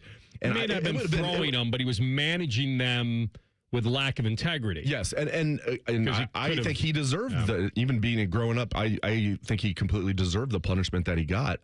He lied too. That hurt him. Yeah, it took him forever to finally admit it. And if Brendan Sorsby was allowed to play, that would have been a travesty, in my opinion. Yeah. The other thing, with Pete, only bet on them to win. Was the sum the same every time? Couldn't have been. I don't think so. Couldn't have been. Right. I don't think so. And some people say, how do we know for sure? We'll never know for sure that he only bet on the Reds to win. But I will say, some of the bookies that testified against him, they did back him up on that. They're like, yeah, Pete only bet on the Reds to win, but he wasn't betting on 162 games. So there were several games he was not betting, which, again, signified to the bookies, Pete's not real confident on the Reds tonight. So, yeah, I mean, good on the NFL, good on the Big 12 filing that lawsuit in the middle of the night that changed everything. Texas Tech was like, we're going to die on this hill. We're going to die on this hill. They filed that lawsuit, the Big 12 did, at 1 a.m. the next day. Yeah. Texas Tech's like, Brendan, you got to get on with your life here. TLC heard me every day saying, how long are they going to stand by their man? How long are they going to do this? And they did it until that. And they tried to play the sympathy card. They tried to play the... He didn't kill anybody. Yep. I think that was actually in the presser. That was the dumbest thing. Yeah, Joey McGuire, the head coach. I'm like, well, of course, this would be a criminal situation. He'd be facing prison time. No one is saying he killed somebody. The era that we're in now, and that's where maybe the hypocrisy comes into play. But I've said before, gambling's for the fans. It's not for the players. Just because the NFL is in bed with sites and they're gaining money off it, that's just good business. They know this is in our society now, and they're reaping the benefits from it, and there's more interest in the game because of it. Amongst regular people, I'm not advocating for you. If you don't want to do it, don't do it. If you want to do it, do it. But they're saying that just because we gain from gambling doesn't mean that it's a free-for-all. It's for the people that aren't involved in our sport. It's for you, the fans, to stay interested in however way you see fit. And this is the one thing they couldn't do. Like I said, they could have said to their teams, buyer beware. He's coming in. He's going to be suspended. If you want to spend draft capital on him, that's your problem. But I thought it was very smart for them to say, now, it looks like it's just going to be a year away. He's going to be eligible in the draft, and unless he does something between now and then. I'm okay with that. What about you? Yeah, feels right. Yeah. Feels like that's the year of punishment. 1 year banished away from the game. Can't start his pro career. All right, we're going to come back. We'll talk a little Buckeyes. And I've got this question for you. Will a star emerge at Ohio State and run away with the job? Tell you what that means next. Rothman and Ice on the Fan. Reds fans, ACM and CMA award-winning artist John Party is coming to Great American Ballpark on Wednesday, July 8th as a part of the Ohio Lottery post-game concert series. Cheer on your Reds as they battle the Phillies and stick around after the game for a live set from country music's California cowboy, John Party. Plus, you can upgrade your access to a pit field pass for an up-close view. For tickets and more information, visit reds.com/concerts. Hey, it's Austin Ward. Listen to The Beat with Austin and Byrne, now powered by the Waterworks and Header Heating, Cooling, and Plumbing. Get the latest Buckeye news, insights, and unbeatable analysis every day. Don't miss a moment. Stream The Beat with Austin and Byrne, sponsored by the Waterworks and Header Heating, Cooling, and Plumbing. For over 78 years, our family's been part of your love stories. At Diamond Seller, we offer bigger diamonds, better prices, and timeless designs for every chapter of your life. From your first yes to your forever I do, trust the jeweler who knows diamonds best. Visit Diamond Seller today. Getting a speeding ticket can ruin your day. But what about that cyclist or the pedestrian crossing the street? If you hit them while speeding, you'll do more than just ruin their days. That's why tickets are more than just a fine. They're a second chance. A reminder of what's on the line when you're behind the wheel. You won't get a do-over every time. So take this as your sign to follow the speed limit every drive. Speeding slows you down. Paid for by NHTSA. Scotty Vegas here, and my wife caught me in the garage just staring at my beautiful new Bronco from Krieger Ford. I mean, I'm in love. The buying process at Krieger Ford was amazing. Quick, no pressure, fun, in and out so fast I couldn't believe it. I was prepared to spend all day looking at cars. Instead, I got my shiny new red Bronco out of the showroom in no time. If you're looking for a new car for the summer, visit Krieger Ford on Morse Road. Krieger Ford is my winning bet. Visit KriegerFord.com today. Rothman and Ice is sponsored by your local Pella Window and Door showroom on Gemini Parkway. The Fan, Ohio sports destination. Hey, kids. Anthony once did magic for birthday parties. See, when you say it out loud, it doesn't sound so bad. Back to Rothman and Ice. Who holds birthday parties for kids? Moms. What's wrong with being a magician at that time? It's a perfectly sane thing to do. All right, so I was thinking about this the other day with Arthur Smith here, and everyone kind of questioning what the offense is going to look like, and, you know, can they revise the running game? And we've been so hell-bent on talking about Julian and will he run and he should run and all that. I think it's more of they do have running backs. Last time I checked, they have running backs at Ohio State. And if they block for them, things will be okay. The whole Julian thing is the instinctual runs, the moving the chains. You see an opening, you go through your progressions, or you see where you can pick it up. Nothing is more frustrating to a defensive coordinator than a quarterback who breaks contain. There is nothing worse. I've been around them. I'm telling you. It's third down. You're getting ready to get your punch. Yes. And you break their backs. Yeah. And I part of that's on Julian. I think a lot of that's on Ryan Day coaching that out of his quarterbacks, because we've heard even Justin Fields said. Now, in Ryan Day's defense, like the backup quarterbacks when Fields was here were like chugging off and Gunnar Hoke one year in 2019. So I get it. But he even had to tell Justin Fields, don't run too much. Now, Fields ran a decent amount. C.J. Stroud's on record saying Coach Day told him not to run. So I think a lot of that's Ryan Day coaching that out of his quarterbacks. But again, what we're talking about, Anthony, is once or twice a game, man. Go pick up a cheap first down. Or even if it's not a first down, if it's 1st and 10 and you're rolling out and nothing's there, instead of throwing the ball out of bounds, if you feel you can get 5 yards, slide, get out of bounds. I don't want Julian Sand getting like trucked by a linebacker. If you can slide or get out of bounds without getting hit and get 5 yards, as we all know, 2nd and 5 is a heck of a lot better than 2nd and 10. So hopefully we'll see a little bit more of that this year. Yeah, I mean, first down is as important as third down in a lot of ways, because if a defense can slow you down on first down, it puts you in a tough spot. You're throwing on you. They know what you're doing. And so I was looking at just the past on running backs, and Bo Jackson was hurt a little in the spring here and didn't play, but I'm wondering whether they're going to have a bell cow back or this is going to be by committee, because it's so rare to fall into what they had with Quinshawn and Travion, a couple of 1,000-yard backs. It's maybe equally rare to have a J.K. Dobbins and a guy who's carrying it 300 times for 2,000 yards.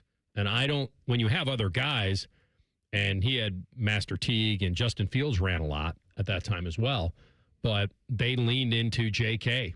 And only Ohio State running back to ever go over 2,000 yards in a season is J.K. Dobbins in 2019. Yeah. Yes, sir.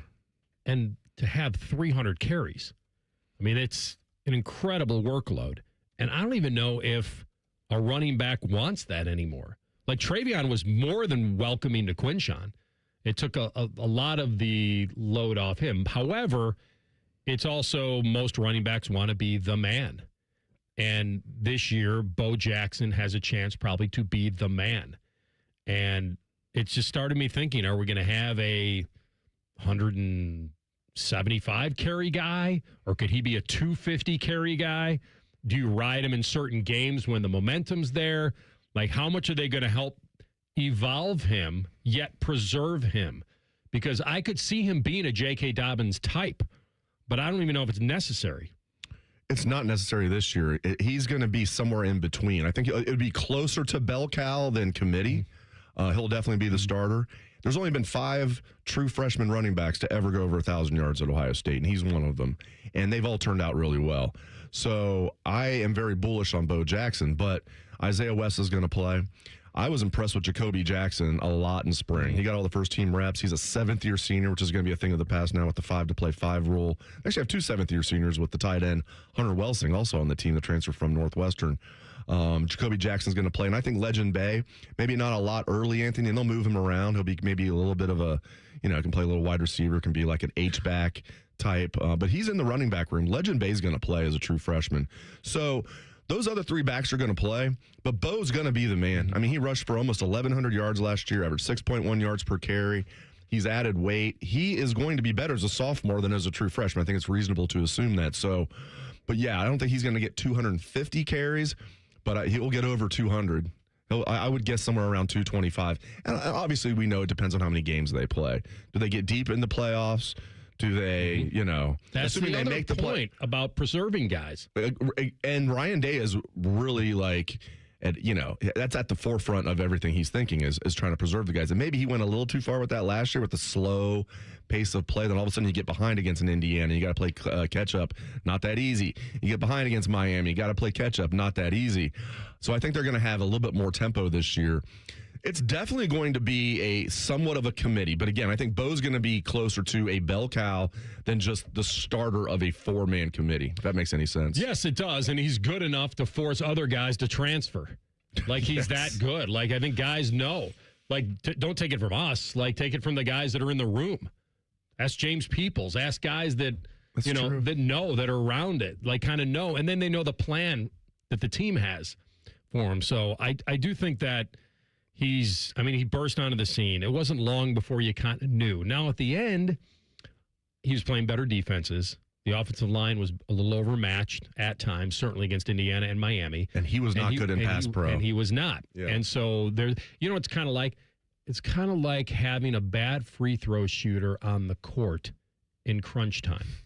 You need him for the rebounds, but he's a liability when he gets fouled. Like a Mitchell Robinson. Yeah. So it's right. So you're I think it was at that point where they were in bad game scripts or game scripts and it didn't match. I also don't know if he was hitting the hole as well as he did earlier in the year, but that goes to the competition jumping up. And I think this year, and I've said it before on the program, everyone talks about this schedule and how crazy and tough and woe is Ohio State and what are they going to do? Like, first of all, they're going to be favored in probably every game but their first one, or the one against Texas, I mean. And they're almost a pick 'em, or maybe at Indiana. I mean, right now it's a pick 'em. It's very possible that they could be a dog there or close to it. Oregon here, like, who knows? But my point is that Ohio State may be better equipped. This is hopefully because, you don't get 3 cards to burn. Like, You can't have it go south. But that they may be such a better battle-tested, scarred team going into the playoff this year than going into what they did last year. And it's not like they couldn't have won. They lost 2 very close games. First of all, the Indiana game didn't impact their ability to win a national title. It didn't. In fact, if anything, maybe it would serve as a wake-up call like it was a year ago, but it was a different team. And Miami they were a force at that time. And the pick 6 doesn't help. And now you're playing from behind. But they had found their way in that game. Then you line up bad on a punt and everything then the momentum gets thrown back. But it's all about Ohio State was a formidable contender last year. You come out on the other end of the Miami game and who knows, maybe you're a repeat champ. Like and by the way, you know what everyone was clamoring for was let's make Indiana beat us again. Like honestly, that would have been very difficult probably for Indiana to do. Now, could they have done it? Maybe, but it was setting up for that. But the one thing they missed was that the offensive line couldn't match up at the end, and maybe this year going through this type of a schedule might exploit some weaknesses, find out where their strengths are, and they'll be better. No doubt about it. And I look at those last 2 games. You've got to give a lot of respect to the 2 best teams in the country last year, Indiana and Miami, and they had great defensive lines. Indiana had a great defensive line. Dare I say, Miami had an even better defensive line. Like it was tremendous, the best defensive line in the country. So what went wrong for Ohio State? I think it was 3-pronged.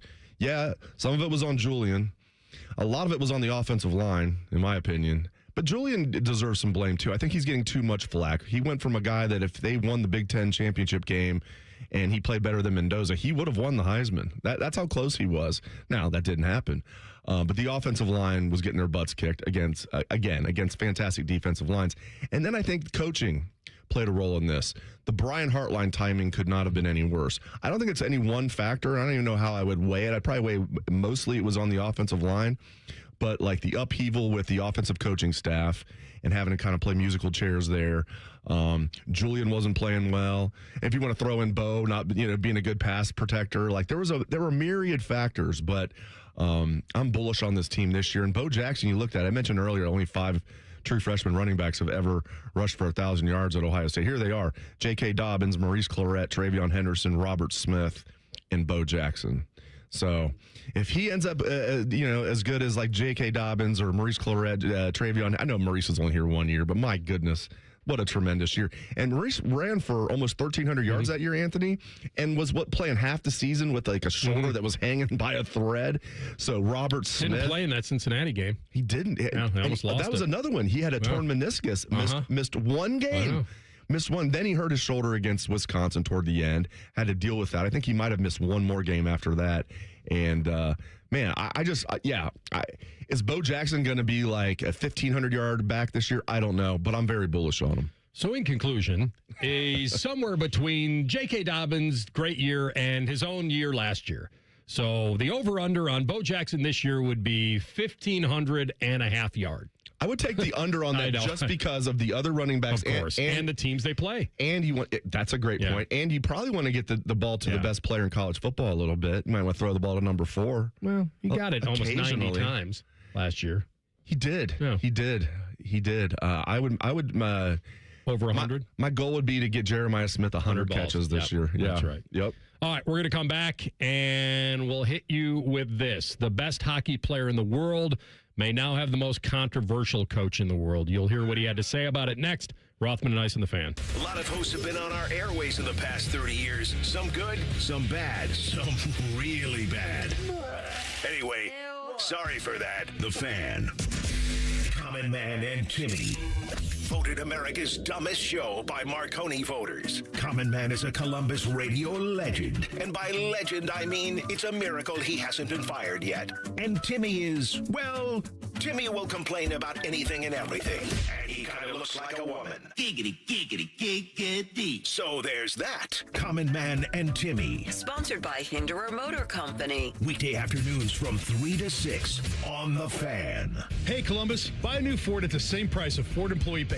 No markup, no haggling. Right now, Capital Ford of Columbus, get employee pricing on F-150s, Super Duties, Explorers, Mustangs, and more. Thousands in savings. This deal ends soon. Come to Capital Ford today, priced for you. T-Mobile has an exclusive bundle for customers 55 and up. I'm Sarah Bowl. Yeah, I'm Frank Bowl. A reliable network is key for us.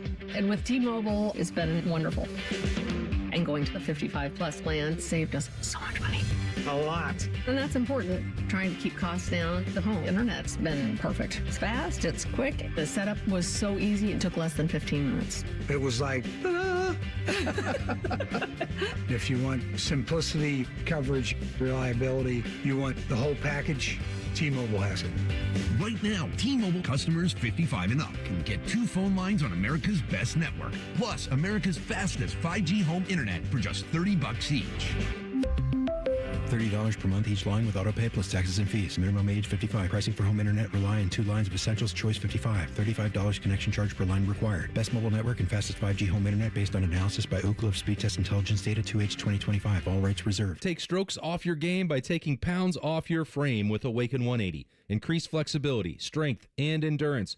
Breaking 100, 90, even 80 could be just 40 pounds away. Results this summer with the solution for weight loss. Awaken180weightloss.com. Getting a little older doesn't have to mean, well, getting older. This is Jeff for Tri-State Men's Health. And if you're feeling low energy, can't sleep, can't lose weight, are struggling with brain fog, or your sex drive is off, it's time to change it up. At Tri-State Men's Health, our advanced medical strategies featuring TRT, GH peptides, NAD+, GLP-1s, and more treat low T and other hormonal issues to help you shed pounds, have more energy, enhance your body composition, improve sleep, increase your sex drive, and so much more, getting you back in the game again. So don't be older. Be stronger in the gym. Be sharper at work. Be better in the bedroom, and be more confident in every part of your life. So call us today and find out how our advanced treatment strategies could change the game for you. Your first visit is just $99 and includes blood work and a medical consult. And if you start on one of our advanced treatment plans on the day of your appointment, your visit is free. Call 800-900-9654 or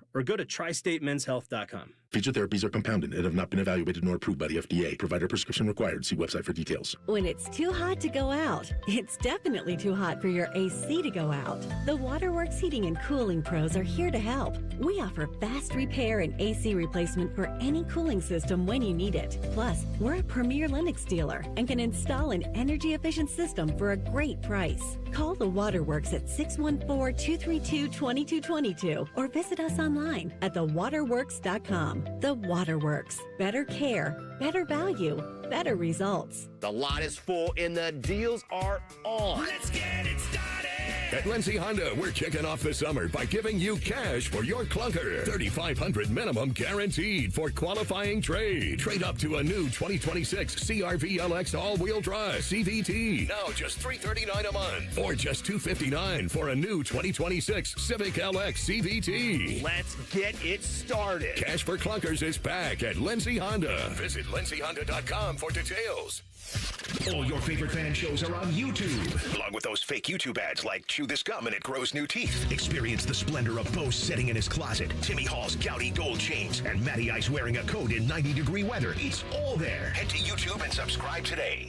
All your favorite fan shows are available when you want them. Head to 971thefan.com and hit that subscribe button. The Fan, Ohio sports destination.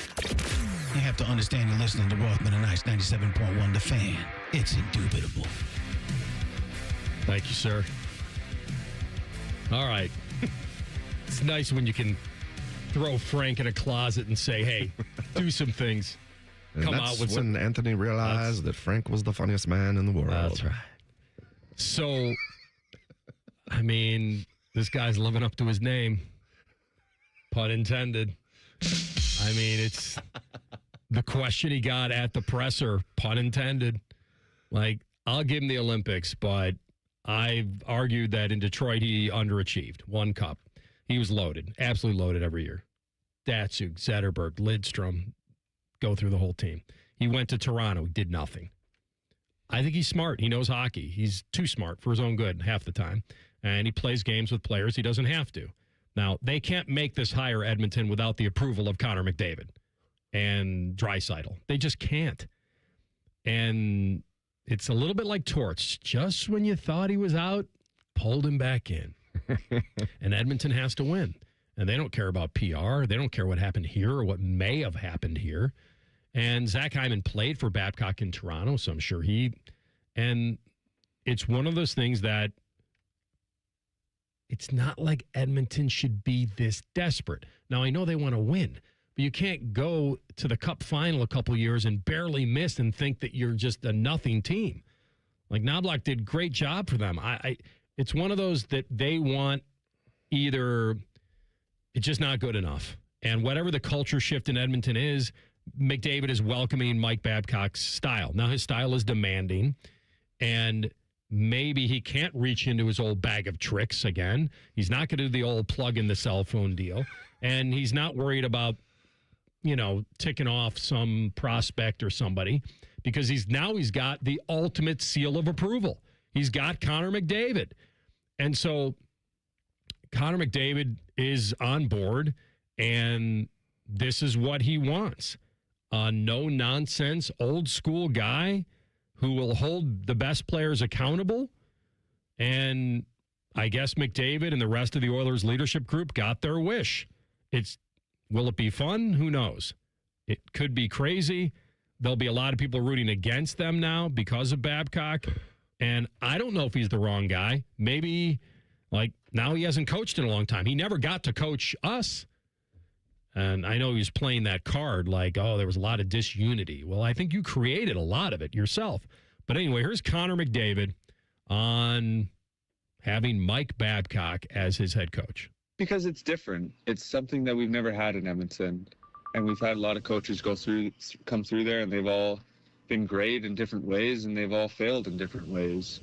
Babs is going to be different. He's going to hold guys accountable. He's going to hold me accountable. Starts right at the top, starts right with me.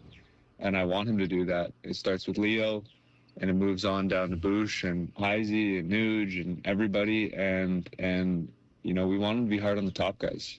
And we want him to make, everybody else better, including us too. We want to be better. We need to be better. So, again, as I keep saying, we're excited about it. It's a new challenge. Anthony, when I first saw the news that they were considering hiring Mike Babcock maybe 2 weeks ago, I was thinking, this is just them pouting about the fact they can't hire Bruce Cassidy, who, of course, was fired by the Golden Knights. And frankly, should be able to. I mean, the Golden Knights fired him right before the playoffs, 8 games before the playoffs started.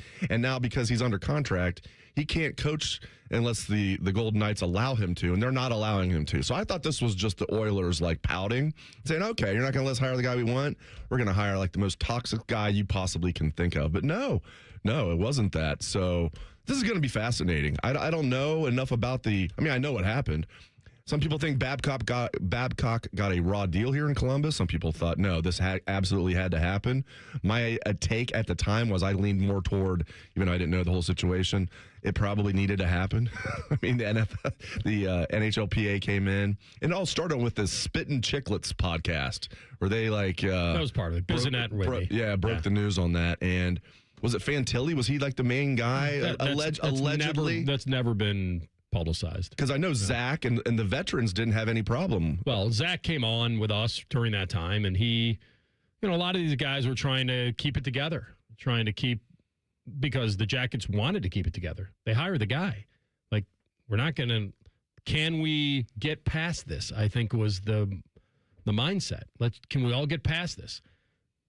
I don't know. Maybe they demanded Mike Babcock tuck his tail and go back to some guys that maybe he offended, and maybe he wouldn't do that. Or maybe they just got to a point of that we can't get past this because, yes, the NHLPA, and there was another investigation on whether there's anything more than just people being offended in a certain way, and they didn't find anything. And so he's controversial for sure. You know what you're getting. A very arrogant, confident, accountable, tough, old school guy that claims he doesn't need this. You need him more than he needs you. Accomplished. He's won, as you mentioned, he's won a Stanley Cup. He's won at least 1 gold, maybe 2 gold medals as coach of Canada.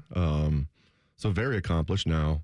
As you mentioned, that the Red Wings were absolutely stacked when he coached them, but we've seen stacked teams in the NHL that don't win the Cup. So all the time, President's Cups winners go down. It's going to be interesting to see what happens because the fact that he's got Connor McDavid so on his side, I mean, that's huge. And you're right. I mean, there's no way the Oilers would have hired Babcock unless McDavid 100% signed off on it. because they're desperately hoping he doesn't want to leave at some point. And so he's trying to win there, and that's important. So I don't, they've been so close. I think this would ring better for me if I didn't really know what he was about. Like, he's just, but they know better than I do. And if they want him, then they got him. Like how he's about, like just being like a hard just bleep. Just alienating everybody. And he's kind of known as a bully, especially to younger players. Everybody says that he treats the older players, the veterans, the good players really well, is what I've heard. You know a lot more about hockey than I do, but I've heard he actually treats, like, that's probably why McDavid and Draisaitl like him, that he treats those guys good, but he bullies the younger players. That's just what I've heard. They had to admit it was a mistake, and the Jackets never wanted to do that. They thought they had kind of another torts on their hands, like it was a guy that was going to take them places, and it just, he went back to his old bag of tricks, and it just got out. I do believe that if he didn't have a reputation with certain guys, like Commodore, like Witt, like Biz, like guys that new guys that played under him and guys they've experienced, because they just went scorched earth on him. That's true, Commodore. And the Jackets could not ever get past it. They tried. They tried desperately. They trotted out their veterans. Boone, Zach, go on media. Hey, we're okay. This didn't happen to me. We're going to get past this. And they just couldn't sidestep it any longer. And now here he is. But, yeah, I mean, there have been former players that just have seen nightmare situations with him. But when I say that, there are the same amount of players who probably have described, like back in the day when you had guys playing for Bob Knight, and you feel horrible for some of the things that happen to some of the guys. But in the same half, you've got guys that say, I'm the basketball player I am today. I'm the man I am today because I played for him. And I think all of us who have ever had a tough coach can romanticize that time that you got through something you didn't think you would get through, and then you're like, you know what? I'm a better player for it.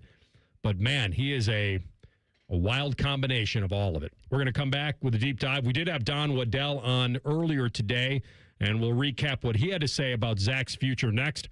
Rothman Ice and the Fan. If you consider yourself a Buckeye fan, you've come to the right place. This is your heritage sports talker and home of Ohio State Athletics, The Fan, Ohio's sports destination. Grilling season starts now at Billiards Plus. Shop top-of-the-line grills and turn every cookout into a win. Then bring the fun inside with pool tables, shuffleboard, and more. Everything for the ultimate game room. Billiards Plus. Grills, games, and good times. Online or on Dublin Center Drive in Dublin. High energy bills? Your HVAC system could be the reason. Save up to $2,000 on a new HVAC system with Columbus Worthington Air. Smart homeowners know an old air conditioner can cost you more every month. Don't let it drain your wallet. Upgrade to efficient, reliable comfort with payment options that fit your budget. Backed by our exceptional service guarantee. Columbus Worthington Air and Bryant Heating and Cooling. Whatever it takes. Visit cwaohio.com/radio for details, terms, and conditions. License number 47543. How many of you have had your garage floor done? I'll wait for the answer. Yeah, that's enough. How many of you think it looks like crap? That's because it is crap. One quick call to Comer & Cross Concrete Floor Coatings at 1-800-NEW-FLOOR, and they can install a gleaming new Comer & Cross garage floor in one day. A Comer & Cross garage floor is the gold standard. It's like pulling into a new car showroom every night. And here's the best part. It is guaranteed your garage floor will never chip, crack, or show tire lift like epoxy or paint ever. And listen, you lazy bum, they'll even take the stuff out of the garage for you. They're all certified uniform pros. No subcontractors at Comer & Cross. This is a premier product with premier results, and they hired a premier endorser to tell you about it. For your quick and easy Comer & Cross garage floor quote, call 1-800-NEW-FLOOR now. That's 1-800-NEW-FLOOR, or go to comercross.com, COMER cross.com. I'm Yolanda Harris. I'm a journalist at 10 TV News. I grew up here, and after 25 years of telling this community stories, this place still means so much to me. When I'm not in the newsroom, I'm usually out supporting the same people and causes I care deeply about. I don't just report about our community, I belong to it. What happens here affects us all, and that's why we care so deeply about getting it right. And when local journalism is done right, it doesn't sit still. It moves. It moves you to act, to verify, to volunteer, to speak up, or lend a hand. It moves your mind by challenging assumptions and offering new perspectives. It moves you forward by giving you the information to make decisions and thrive where you live. And yes, it moves your heart through the kind of human storytelling that stays with you wherever you are. And at 10 TV, we're here for all of it. These are the stories that move Central Ohio. I'm Dan Morgan of Morgan & Morgan. Last year, millions of people called us for representation. Why? Because trust grows when you win, and we've won a lot. Over $30 billion and counting. When you call America's largest injury law firm, you're calling a family. You're calling an army, our army. You're calling somebody who will fight for you. Injured? Let our family fight for your family. Morgan & Morgan, forthepeople.com. Morgan & Morgan, Ohio office located at 600 Vine Street, Cincinnati. Prior results do not guarantee a similar outcome. Life is full of uncertainties. You can't control the economy, the prices at the pump, or the grocery store, and you certainly cannot control the weather. But the one thing you can control is your home's efficiency and comfort. Steve here from USA Insulation. Let us help you take back control of your home by insulating your walls with our premium foam. You give us a call today, we'll come out, we'll insulate your walls, and we'll throw in your attic for free. So give us a call today, 529-2440 or USAinsulation.net. USA Insulation. I have a buddy who's going to be popping the question soon. He's planning everything out. He asked me, can you help me out with the ring? I said, of course I can. I've got a guy, Bob Capace from Worthington Jewelers. Now you talk, Bob. Hi, I'm Bob Capace. I'm your guy. Go in, see my friends at Worthington Jewelers, tell them I sent you, and you'll get the true VIP experience. I'll treat them better than I treat you. That's not hard. Worthington Jewelers on High Street in Worthington, worthingtonjewelers.com, where Columbus gets engaged. And tell them Common Man sent you. Great Lakes Hyundai, the savings are so good. Get 0% financing for 60 months on new 2026 Tucsons. Only at Great Lakes, Columbus, or Dublin, or glakeshyundai.com. With approved A1 credit up to 30K finance only, plus qualified rate, N76. I'm Leslie from Pella Columbus. And I'm Wilson from that other window place. One of the biggest positives we hear from customers is, I love my Pella Columbus guide. We're there to be whatever it takes to make your life easy. We've been working on our support as well. Cool, like... I made a pamphlet. A pamphlet? Double-sided, very thorough. Even put a word search on page 2 with window words like double pane, which is what my mom used to call me, still calls me. Get the windows that Columbus homeowners rated the leading window brand at PellaColumbus.com. Broadcasting live from the McDaniel GM Superstore Studios. Driving excellence since 1916. Chevrolet. Together, let's drive. WBNS HD1 Columbus. Good afternoon, I'm Tyler Danberg. The Blue Jackets pick 14th in Friday's NHL draft, but noise has intensified around Zach Werenski's future with the team. CBJ President Don Waddell joined at Rothman Ice today and said he met with Werenski before winning the Norris and plans to meet with him in his representation after the draft with nothing scheduled yet. We have 2 years left, but we also know that if we're not going to get him signed in 2 years, that's a huge asset that we can't just walk out the door and start over with that. CBJ picks 14th in the draft Friday. World Cup, U.S. faces Turkey tonight at 10, looking to finish 3-0 in Group D play. This update sponsored by RCDRV Supercenter in Heath, Delaware, and Pataskala, or at rcdrv.com. Coming up on Rothman and Ice, Gold Jacket Thursday with Mike Haynes right here on The Fan, Ohio's sports destination. Most shows just skim the surface, but Rothman and Ice feel like the biggest story of the day deserves a closer look. It's time for a deeper dive. Sponsored by Orthopedic One, Central Ohio's most trusted orthopedic practice. Find a physician or location near you at orthopedic1.com. All right, back at it. Rothman and Ice, Dave Biddlin for the Iceman. Mike Haynes, Gold Jacket Thursday, bottom of the hour. Hall of Fame DB. All right, so we had Don Waddell on earlier today. I do believe there's a little smoke to this. What's reassuring, and TLC, you can maybe stack up the sound bites for me if you can. I can. What's a little reassuring is that there's not like urgency. All right, that's what I got out of this. Because if there was urgency, and if there was urgency even from Zach's point of view, Like this conversation or whatever conversation they'd be having would have been before the draft.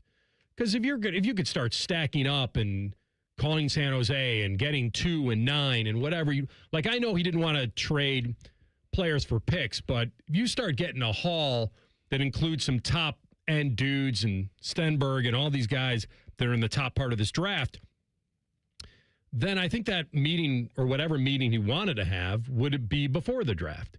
So how this essentially is probably going to play out, and I've said this yesterday, Zach's been a great player. He's loyal to the organization. He's in his prime. He's had the summer of dreams, gold medal, to be a part of the assist on the golden goal, to win the Norris, and to become a father. And honestly, it's been the perfect summer outside of he had to watch the playoffs. And that's tough, especially with everything he's done now in his career. And so I don't fault him for thinking, okay, this may be a show me year. Let's get involved. Maybe I'll be a captain. Maybe I got to see what improvements this team makes, and I can't get extended till next year anyway. And from the team standpoint, these teams are getting smarter. Like they're giving themselves time to find out if he's all in. That only makes sense from Don's standpoint. And look what happened with Mitch Marner. The Leafs lose a 100-point guy for essentially nothing. Walked it all the way to free agency. You can't lose a guy like that. So if Z doesn't choose to commit or has even hesitation, it's smart for Don to try to find that out.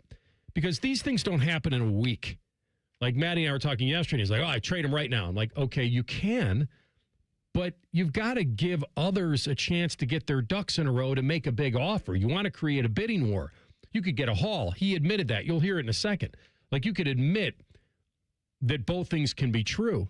And so my interest in the whole thing was, well, if you met with him before the Norris, why meet again? The vision didn't change in 2 weeks from your standpoint. So whose standpoint needed another meeting? And it sounds like it's just Don trying to make sure. Now, the NHL media and Elliot Friedman, when he reported that they were going to meet post-draft, sounds like it's solid intel. What I don't understand, if there wasn't a scheduled meeting, why that would become news. And you'll hear that from Don. But clearly, either Don is trying to maybe slow it down, dissolve it a little bit. Yeah, we're going to meet, but I don't have anything scheduled. There's no urgency. Then it kind of slows down the story a little bit because it's post-draft.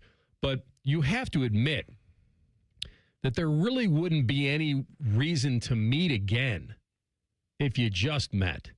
There really wouldn't be, unless it comes from his side, which it doesn't sound like it's coming from Zach's side. Because if it was, I think they'd want to meet before the draft and say, hey, he's telling you right now, he's not committing. So he can waive his no move. Here are the teams he'd like to go to. Get a bidding war going and see what happens.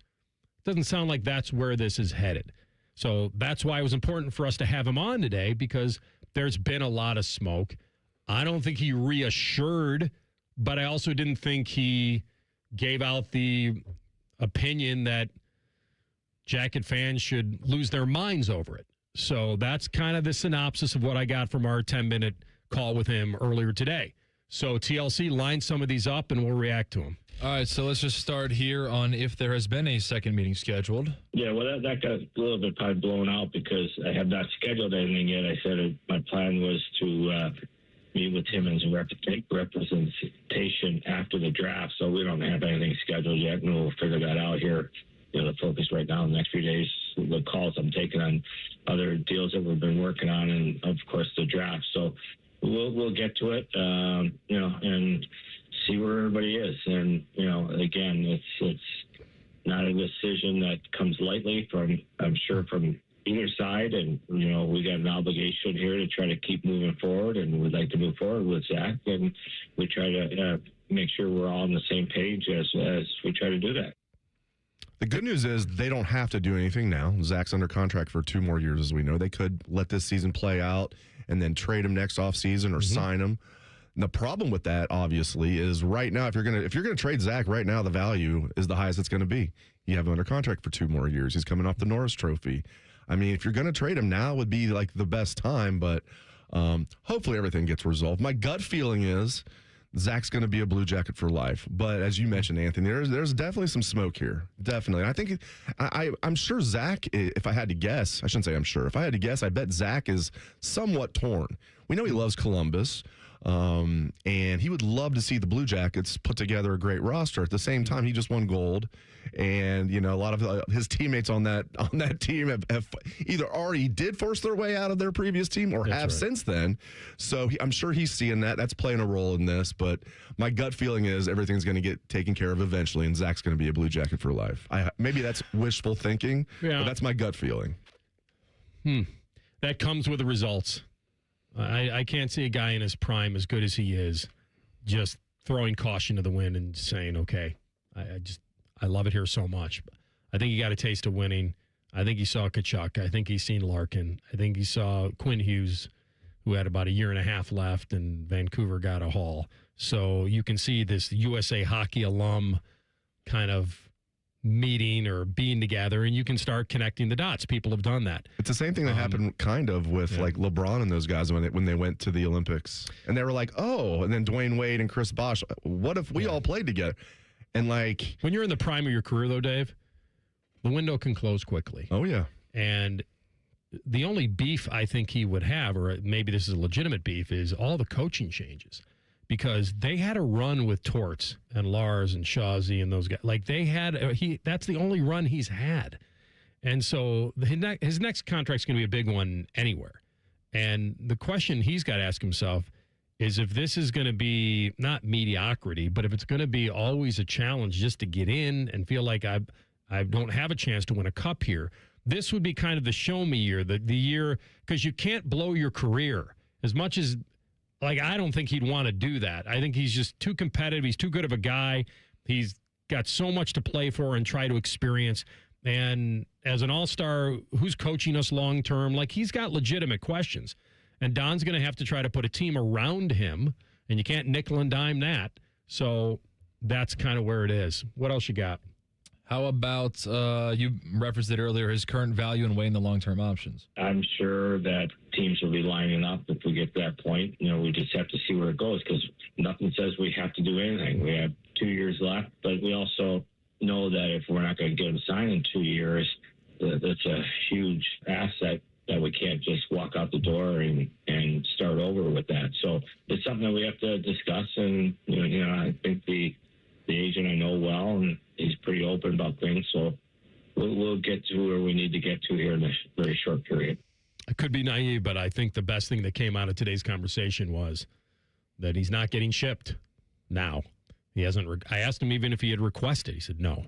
So they're not going to move him based on a no request. He's got a no move anyway. He'd have to give them a list. He'd have to waive it for these teams. Now, Don doesn't owe us that. He doesn't owe the public that right now. So he could just be playing us. But the plan here is to still meet. And like you said, he's under contract for 2 years, and he can't sign an extension until next summer anyway. So, and the idea that if the Jackets would trade Zach, it would definitely be to a team that's ready to win. Is that team that's ready to win going to trade for Zach and then give up valuable assets that are already on their NHL team? I'm not talking about draft picks. I'm not talking about prospects, because Don's been pretty upfront. Like, if they do make a move, it's not going to be for draft picks. It's not going to be for prospects. It's going to be a hockey trade. Yeah. But if you're trading with a team that's a bunch of left-handed defensemen. Yeah. Now, if you're rebuilding and you're trading Zach, I think the way to do it would be to get as many draft picks and prospects as you can. But if you're trading with a contender, let me ask, maybe you disagree with this. Would a contender trade for Zach and then give up 3 or 4 of their guys that are not their best players, but key guys on that team when they're already a contender? That doesn't seem to go unless they had an absolute need there. That's true. And also that you're right, because Don said, I don't want picks. Yeah, I'm trying to improve this team. Where if you're trading Zach, you're Zach, you're retooling. Yes, like it's almost like you're breaking it down. He's not ready to do that. They're too close. And they feel that way. But anyway, we'll spill a few over to the next break. And tease one of them. What do you got that's teasable over there? I thought, piggybacking off of that, your question about whether or not Kirill Marchenko is on the trading block is also very telling about the future of this organization. All right, you'll hear that next. Rothman and Ice and the Fan. We're the girthiest radio station in the history of radio. Uncomfortably girthy. This promo is uncomfortable. The Fan, Ohio's girth destination. Imagine taking your family on that dream vacation with a brand new 26 Chevy Equinox from McDaniel GM Superstore. Matty Ice here. For McDaniel this month, save up to $3,190 off or get an incredible 3.9% APR for 60 months. Prefer to lease, drive away in a new Equinox for as low as $249 a month for 36 months with just $3,998 due at signing. They're just off Route 23 on 95 in Marion, or visit online at McDanielGMSuperstore.com. Chevrolet, together, let's drive. You're having trouble raising your arms, climbing stairs, maybe you can't kneel down, which means you can't play with the kids, golf with the guys, get through a work day without exhausting pain. Hey, it's Bobby, and I'm here to celebrate what you can do. It's exactly what QC Kinetics patients are doing. It's what I did. Not bracing for the next jolt of pain. It's gone. They've moved on. I've moved on. I'm back to my life. You've heard me talk about Dr. Ray Tesner and the team at QC Kinetics and how they've helped me get my knee back together. It was bothering me. I couldn't run, couldn't go do the things that I love to do, like be with my kids, run around outside in the summer and enjoy it. But I didn't have to miss work. There was no surgery. There was no long recovery. And I love running into people who have gone to see them at QC Kinetics and how much better they feel now. Their consultation is totally free, so go there and check out and see if you're a good candidate. Call 380-208-4544. That's 380-208-4544. Or check them out online at qckinetics.com. How do you make a UDF ice cream quake? Easy. Pick any flavor of UDF ice cream, add your favorite mix-ins, and you've got a quake. Now, how do you pick your flavors and mix-ins? That's the hard part. Ice cream quakes, only at United Dairy Farmers. Build your cybersecurity skills and prep for thousands of open positions employers are desperate to fill. Attend classes live online or on campus. Go to mycomputercareer.edu and take the free career evaluation today. Financial aid is available to those who qualify. Hey, Central Ohio, Andrew from Home Team Solutions, and we buy houses for cash. If you've got a house you need to sell, this is your season. Inherited, behind on payments, just over it? Whatever brought you here, we can help. We buy as is, we cover all closing costs, and there are zero commissions, period. Just a fair cash offer, and you choose your closing date. People are making moves right now, and we make it simple to be one of them. One call is all it takes. We'll get you a fair cash offer, fast, no pressure, no obligation. Hundreds of your neighbors have already sold the easy way, and we've got 5-star reviews and BBB A+ rating to back it up. Leave the stress and mess to us. We're based right here in Columbus, and we're ready when you are. Call us at 614-962-SELL. That's 614-962-7355, or visit selltohometeam.com. Home Team Solutions, local, trusted, family-owned. Call 614-962-SELL. That's 614-962-7355. 2 hours ago, Kyle arrived at the bar. Hey, what's everyone drinking? 30 minutes ago, Kyle got his friends another round of drinks. Cheers! 5 minutes ago, Kyle decided to drive home drunk. A minute ago, a law enforcement officer pulled up behind Kyle. Sir, have you been drinking tonight? A chain of events that began 2 hours ago is about to change Kyle's whole world. Drive sober or get pulled over. Paid for by NHTSA. Planning to buy a home in 2026? Not sure where to start? The Ohio Housing Finance Agency can help. With a step-by-step homebuyer's guide and financial tools, the Ohio Housing Finance Agency can make homeownership part of your future. Eligible homebuyers may qualify for down payment assistance and reduced mortgage interest rates. To see if you qualify and to find a mortgage lender, visit myohiohome.org. T-Bone and Tybus would like to remind you that you don't have to get in your car to listen or put on pants. Tell your smart speaker to play 97.1 The Fan and experience the stupidity in the comfort of your own home. You're welcome. Fan weather. From the Logan AC and Heat Services Weather Center. Mostly sunny to partly sunny skies today with our temperatures getting into the mid to low 80s, and there will be a chance of showers and thunderstorms as we head into the afternoon and early evening. That could linger overnight, otherwise mostly cloudy with lows down into the 60s. And then for Friday, we will see a chance of showers and thunderstorms develop. Otherwise, expect mostly to partly cloudy skies with highs near 80 degrees. For The Fan, I'm meteorologist Meredith Garfalo with the 10 Weather Impact Forecast. Catch the latest from the world of Ohio State athletics. Weeknights at 6 on the Buckeye Show. New special guests in everything scarlet and gray. The Fan. Rothman and Ice present Free Snap Reads. Sponsored by Dr. Mark Levy. If you're snoring and not sleeping, call Dr. Mark Levy today at 1-800-MORE-SLEEP. All right, so you just joined us. We had Don Waddell on, GM for the Jackets. And there have been a lot of stories out there because when Elliot Friedman, the NHL insider, tweets out that they're going to meet post-draft about Zach's feeling on the future in Columbus, understandably, people are like, wait a minute, is this true? And then if it is true, why does it need to happen? And that was my angle on it, which if you just met a few weeks ago, there'd be no reason to meet again. What did you not feel sure of a few weeks ago, unless that was just about the Norris and just being a good GM? And I think part of being a good GM is always being in contact with your guys and getting their feeling. And we've seen this has been the summer of guys forcing their way out of teams. And it's maybe a coincidence or no coincidence that it's the USA Hockey alum team, basically. And so what he told us is there's no definitive plan on the future. This is you always want to know, and you want to know as soon as possible because that's his job. So they're going to meet in the near future. There's no specific date, he said. He's got to get through the draft first. But it hasn't stopped people from either accusing some certain national NHL media of creating a story that isn't there, and it hasn't stopped the other side of it, which is, okay, if you're going to trade him, where would landing spots be? Could it be Detroit? Would he go to Carolina? Would he go to Toronto? Would he go to Anaheim? Like, there's all sorts of, because this is the new media that we are. You advance the story. You talk about, you speculate. That's what we do. And so it's not necessarily about journalism. It's about opinions. And that's what moves the needle now is opinions.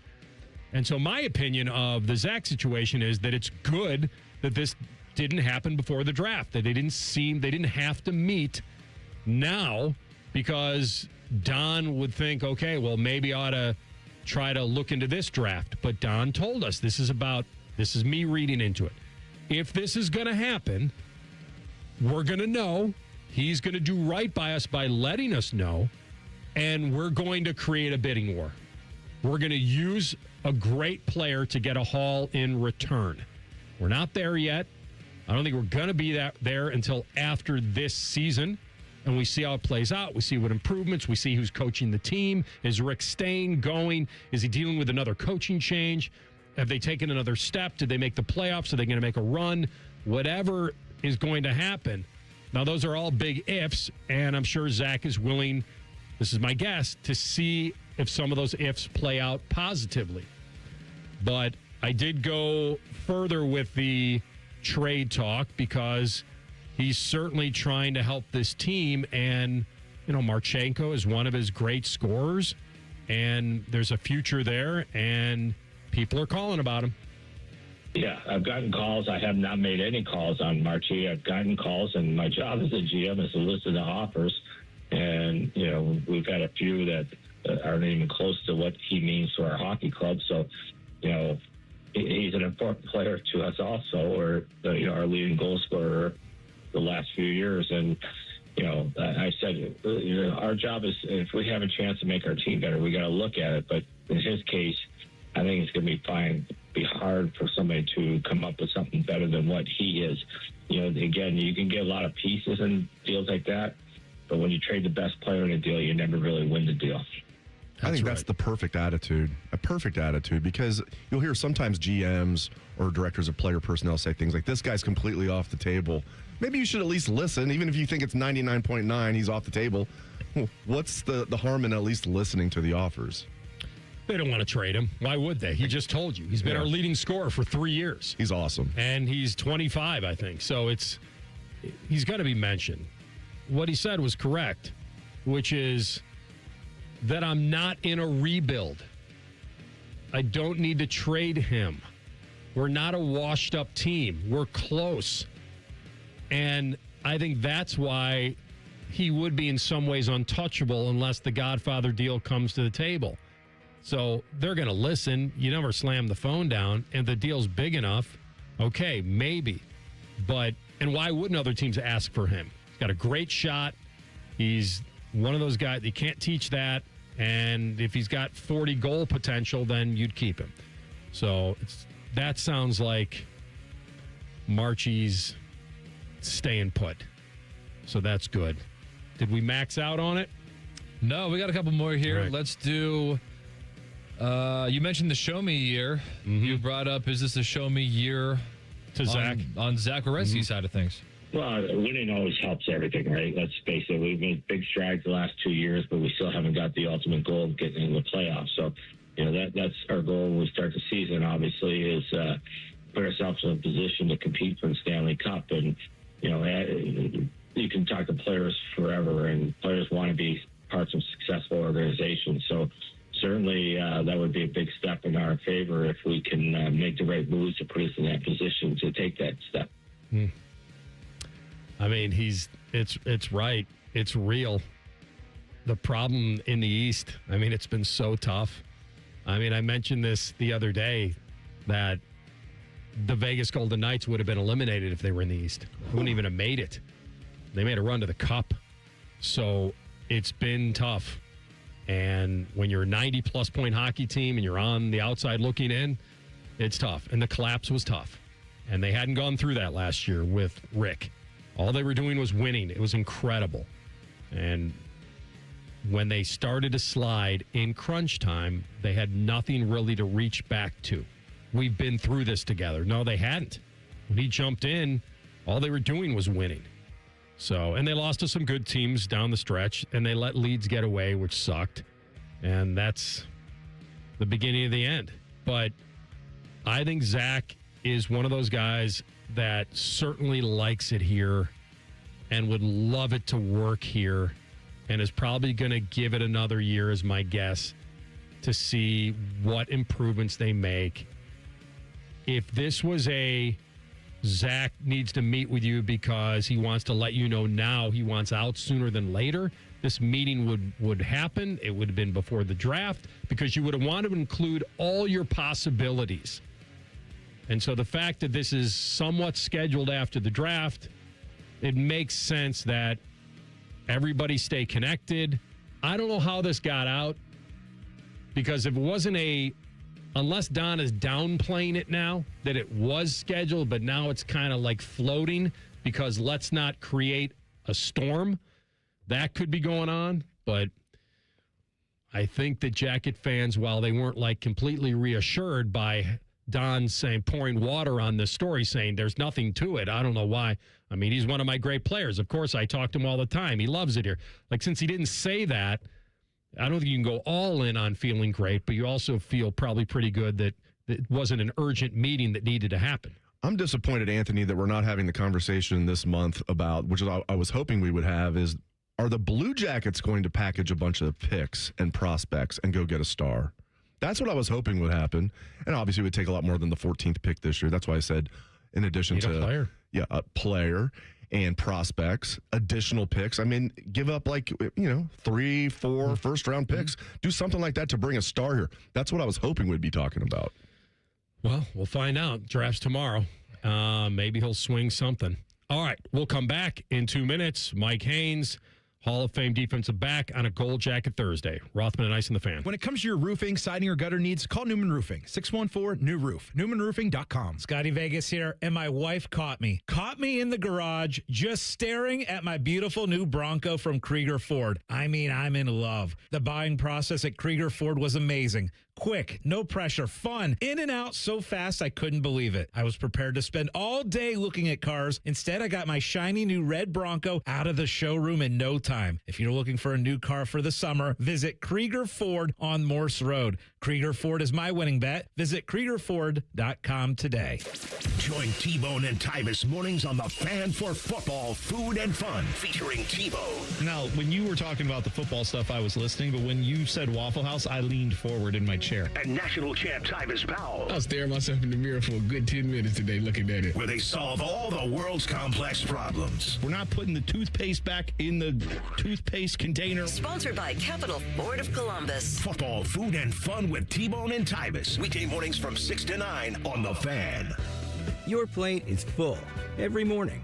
Thanks to the $6 Tim's Trio from Tim Hortons. Freshly brewed coffee, a hearty breakfast sandwich with a freshly cracked egg, and a daily baked donut. All of that for just $6. Yeah, that is a full plate for sure, but it's one less thing on your plate to worry about. So enjoy it to its fullest. The $6 Tim's Trio, only at your neighborhood Tim Hortons, at participating U.S. restaurants.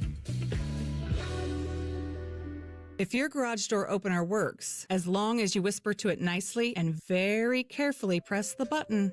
We are Deluxe Door Systems. For over 30 years, we fix sucky garage doors. Straightforward, honest, and for less than you think. DeluxeDoorSystems.com.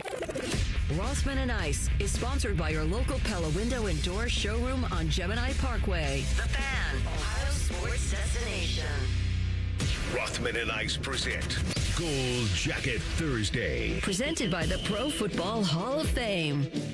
All right, welcome back in. It is a Gold Jacket Thursday. This man was drafted 5th overall by the New England Patriots out of Arizona State, went on to play 14 seasons. All he did was rack up 9 Pro Bowls and a Super Bowl ring with the LA Raiders, enshrined into the Pro Football Hall of Fame in 1997. He is the lockdown corner. He is Mike Haynes. Your career was so great.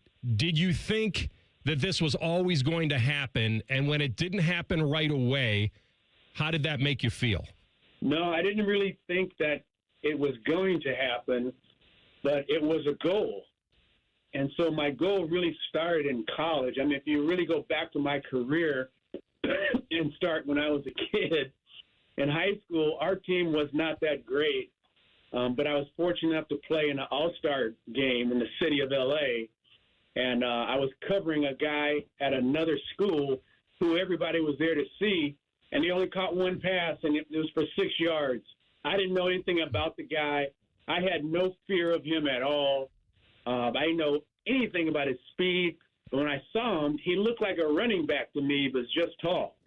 And so after that game, I was surrounded by colleges that wanted me, and they were asking me, what was my grade point average? What was my score on my test and all these different things?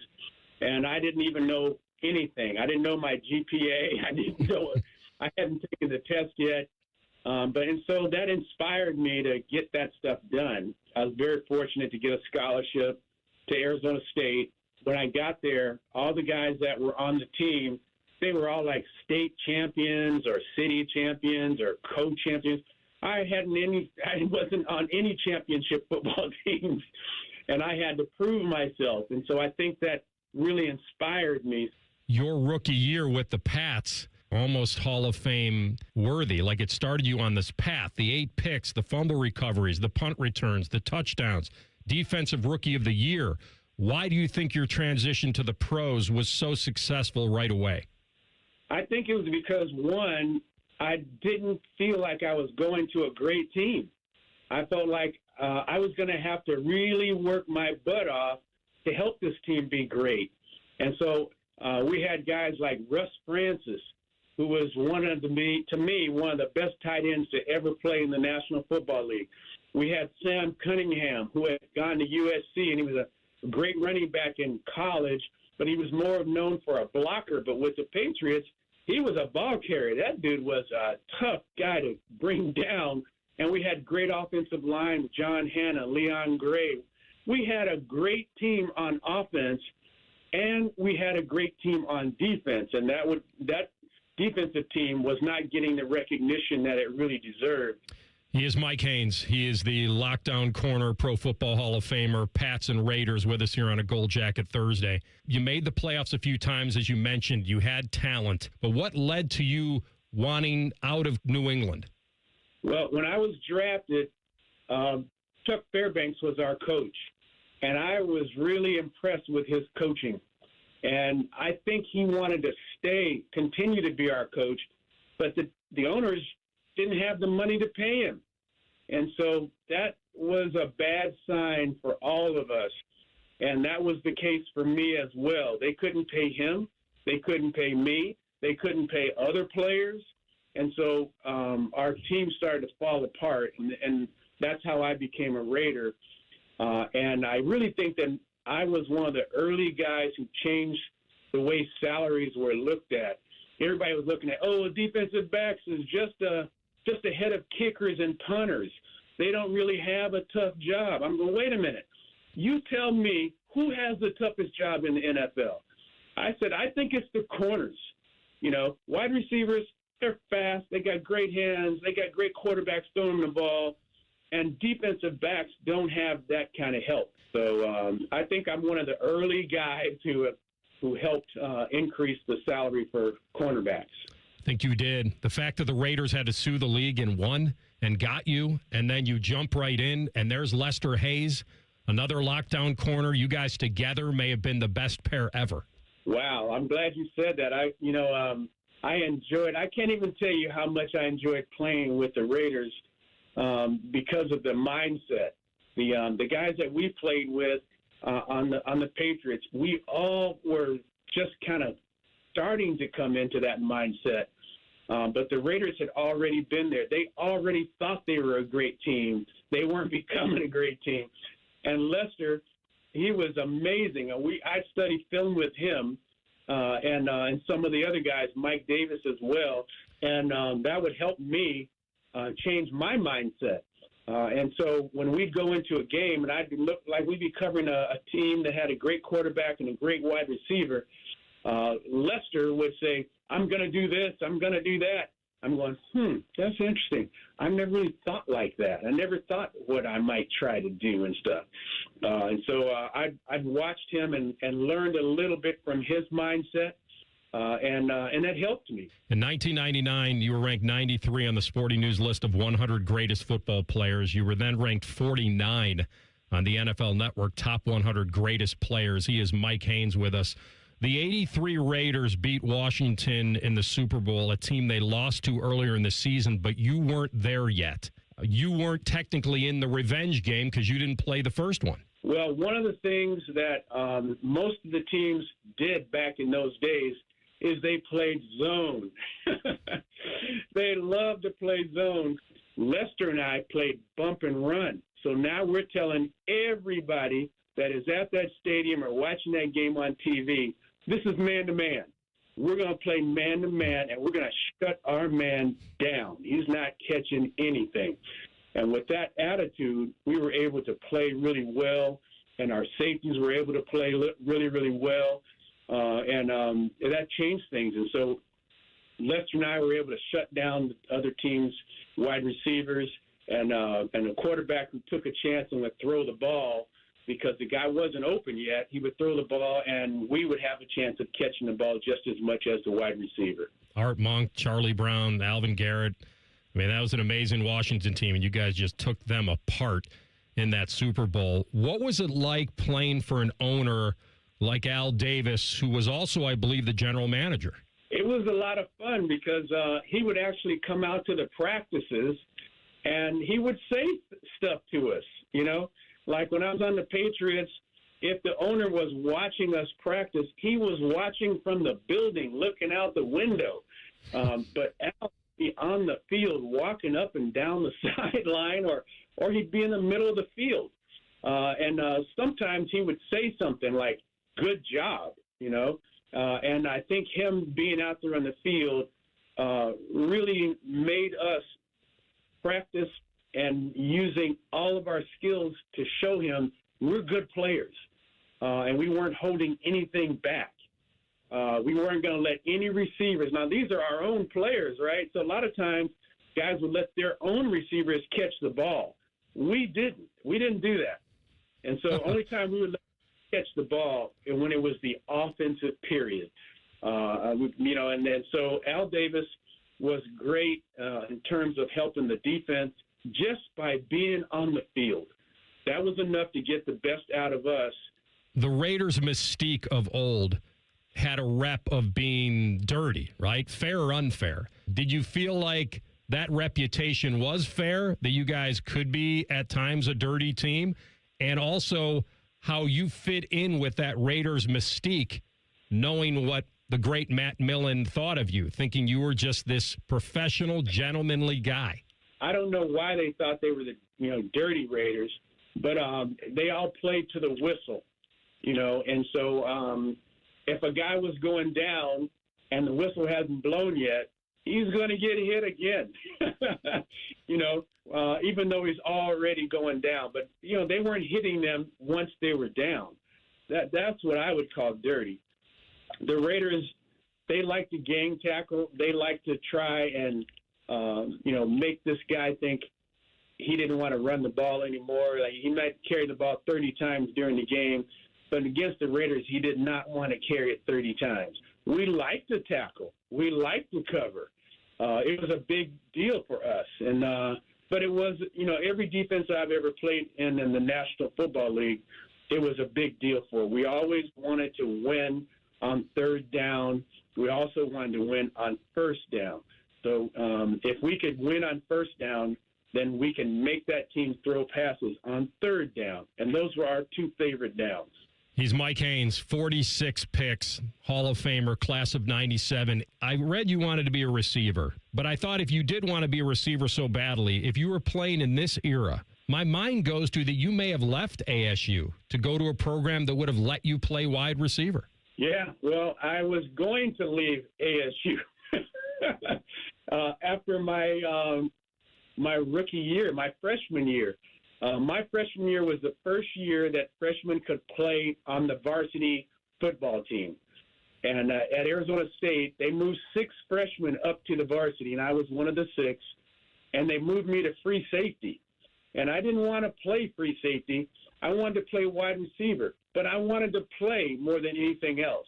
And so when they moved me up to free safety, I played my tail off. I played really hard in practice. I did the best I could. And as a result of that, I ended up starting as a free safety. And I started off during the regular season upset, pissed off at the coaches for making me a defensive back, but not letting these other guys catch any passes in practice at my own team or during the game. And then I started to really see what the coaches saw. And it wasn't long before I realized I wanted to be a good defensive back. You know what? I'd like to believe that you would have been a Hall of Famer as a receiver as well, Mike. Thank you. I appreciate it. And I have the same appreciation for the same things you do. Before I let you go, I want to tell you I'm fairly inspired because I lost a dear friend of mine to prostate cancer who was a receiver here at Ohio State, Demetrius Stanley, a couple years ago. He's done so much in this community, his family, with Brave Men, Inc. and helping men confront prostate cancer. I know he would be thrilled that you and I spoke today. Well, I'm so glad he did that. And as you know, I'm a prostate cancer survivor as well. And I learned from sharing my experiences that I could help other people. And that turned out to be something that I've been doing now for the rest of my life. Keep doing it, my man, and be well. Thanks for this. All right. You too. Thanks. Mike Haynes. Gold Jacket Thursday. What a player. What a story. And gives me a chance to also mention my friend Demetrius and his wife, Jessica. Brave Men, Inc. Go to the website. Check out the story. They decided to form Brave Men, Inc. to get men to go in for early detection, to get families to openly talk about health concerns and confront the loneliness and fear of it. And the legacy lives on. And it did again today. We'll come back with Tell the Truth. Rothman and Ice and the Fan. We're the highest rated sports radio station in America. There's no joke there. We just are. The Fan, Ohio's sports destination. When you first saw her, she was out walking her dog. You didn't notice her at first, but when you finally did, it was too late. Because at that moment, you were speeding. She was out walking her dog and only had a second to let go of the leash. Your foot was on the gas, and her life was on the line. Speeding catches up with you. Paid for by NHTSA. Hey, it's Common Man. Everybody's talking about affordability these days, but the good news is you'll find hundreds of vehicles that fit your budget at GoGermain.com. Drive home in a new sedan starting at just $139 a month. New SUVs from only $189 a month, or a truck for as low as $329. Plus, choose from over 1,700 new and pre-owned vehicles, all priced under $30K, and it's only at GoGermain.com. And with their $1,000 price promise, no one's going to sell you a car for less. Go see my friends today. GoGermain.com. Hi, I'm Linda from Newburyport. I lost 20 pounds on Awaken 180. In my family, there's a history of type 2 diabetes. I've always carried more weight than I should. And my glucose levels had always been hovering at that pre-diabetic. My goal was to see if I can avoid becoming a diabetic after having been on the Awaken 180 program and getting the 20 pounds off. I am no longer pre-diabetic. And I am on a low dose high blood pressure medication. And in my last 2 physicals, my doctor has been sort of like, we may need to either cut back or we might even be able to at some point take me off. Awaken 180 is just one of those tools in my health toolkit. It's really easy. Hey, it's Jeremy Birmingham from the Austin and Berm Show on 97.1 The Fan, and that's what this is really about. The numbers your doctor reads, not just the ones on the scale. Linda changed hers with Awaken 180 medication-free, and so did I. Yours could be next. Awaken180weightloss.com. Last year, we had 295 trials where we'd been offered a total of $90 million on all those cases. When the dust settled, we had recovered over $1.1 billion in verdicts and mid-trial settlements. I'm John Morgan of Morgan & Morgan. We became America's largest injury firm for a reason. We won a lot, $30 billion and counting. The best part of all those wins is that it helps you when you hire us. All those wins allow us to let the insurance company know we mean business. And believe me, they know who we are. If you've been injured, Google Morgan & Morgan results. You're not bragging if it's a fact. 3 million people tried to hire us last year alone. That happened for a reason. Visit forthepeople.com and let's get started this minute. Morgan & Morgan, forthepeople.com.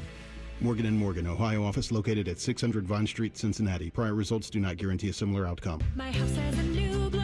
I love my windows. Universal Windows Direct. Common Man here for Universal Windows Direct. Right now, buy 4 windows, get 4 free. And 48 months with 0% interest, same as cash. Restrictions apply. Call 614-502-5220. Like me, you'll be saying, I love my windows. I love my windows. They've got that brand new home effect. Universal Windows Direct. Nothing feels better on a hot summer day than coming home to a nice air-conditioned house. If your AC is on the fritz, don't sweat it. Call the pros at the Waterworks Heating and Cooling. We service all makes and models and can provide great savings on a Lennox home comfort system that delivers that perfect feeling. The Waterworks Heating and Cooling Services. Call us at 614-232-2222 and schedule fast service today. The Waterworks. Better care, better value, better results. In the old days when people lived to be 40, you only had one option for listening to your favorite show. But now, ooh, baby, radio, podcast, the Fan app, and YouTube, just to name a few, live or on demand. You have no excuses. The Fan. The Fan Guest Hotline is sponsored by Ohio Heating and Bryant. Doing whatever it takes to keep you and your home comfortable. The Fan. Tell the truth with Rothman and Ice. Sponsored by McDaniel GM Superstore. Driving excellence since 1916. Chevrolet. Together, let's drive. All right, Dave, this is something I was thinking about earlier today. And you know how much I love Moneyball, the movie. And it's not like big action movie, but it's a good movie. Yes. And there's some great scenes in it. And one of my favorites is Brad Pitt, who plays Billy Bean, goes to talk to David Justice and tries to find out if he can help him set an example for the young guys. And he's like, save it for them. I know the game here. And he's like, what, are you special? And he's like, well, you're paying me $7 million. I guess I am special. He goes, I'm not paying you $7 million. Yankees are playing half your salary. That's what they think of you. They're paying $3.5 million to you to play against them. And it's a great scene. And then he's like, listen, why don't we just be honest about what we both want? You want to stay in the show, and I want to milk the last ounce of great baseball you have in you. Let's do that together. And they come to an agreement. And he's like, well, I've never heard a GM talk to a player that way. He's like, you've never seen a GM who was a player. And that's the exact truth. Not many were at that level. Anyway, it's a great movie, but I was watching it the other night, and there's a part of it that is way over the top. And it's Lisa Guerrero, who used to be in sports, Fox Sports in the late 90s, and a little bit of Monday Night Football sideline reporter in the early 2000s.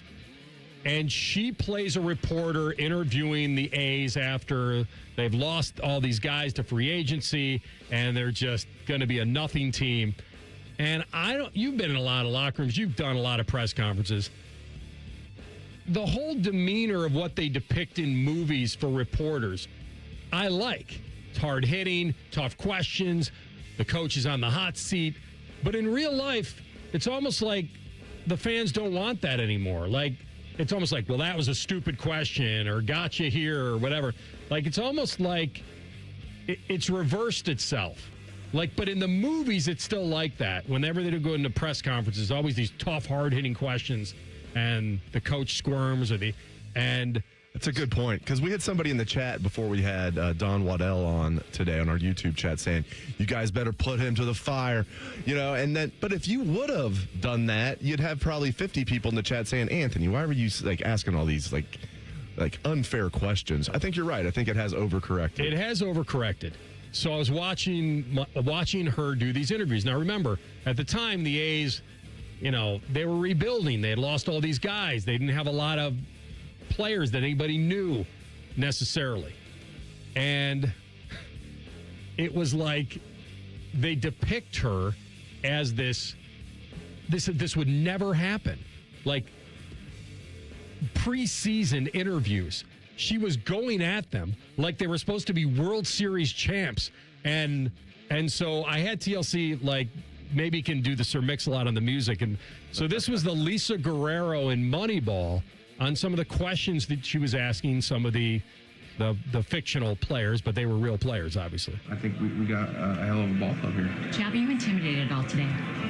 I wouldn't say I'm intimidated, really. So, Jeremy Giambi, how's the team going to fare without your brother Jason Giambi? But, as far as filling that role, the organization did a great job of bringing in some good young guys to fill that role. Well, let's face it. I mean, they're getting a deal with you. The Yankees are paying Jason a whole lot of money, and you are coming here on a dime. How does that make you feel? I feel good. How are the nerves in your fingers?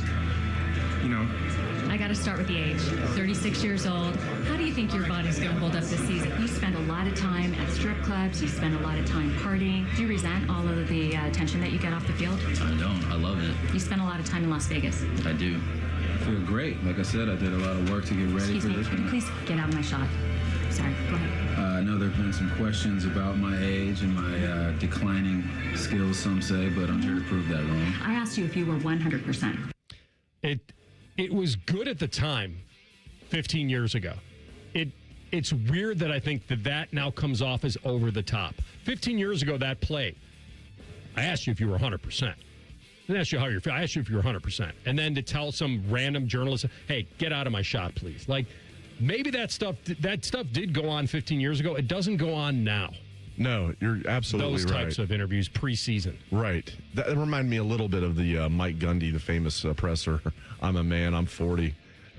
Yes. A little bit. And so I read a quote today, and the reason I was thinking about this is this guy in New York put out a tweet today about journalism in general and why it's like people expect new media to be journalists. And who set that expectation, right? New media is not journalism.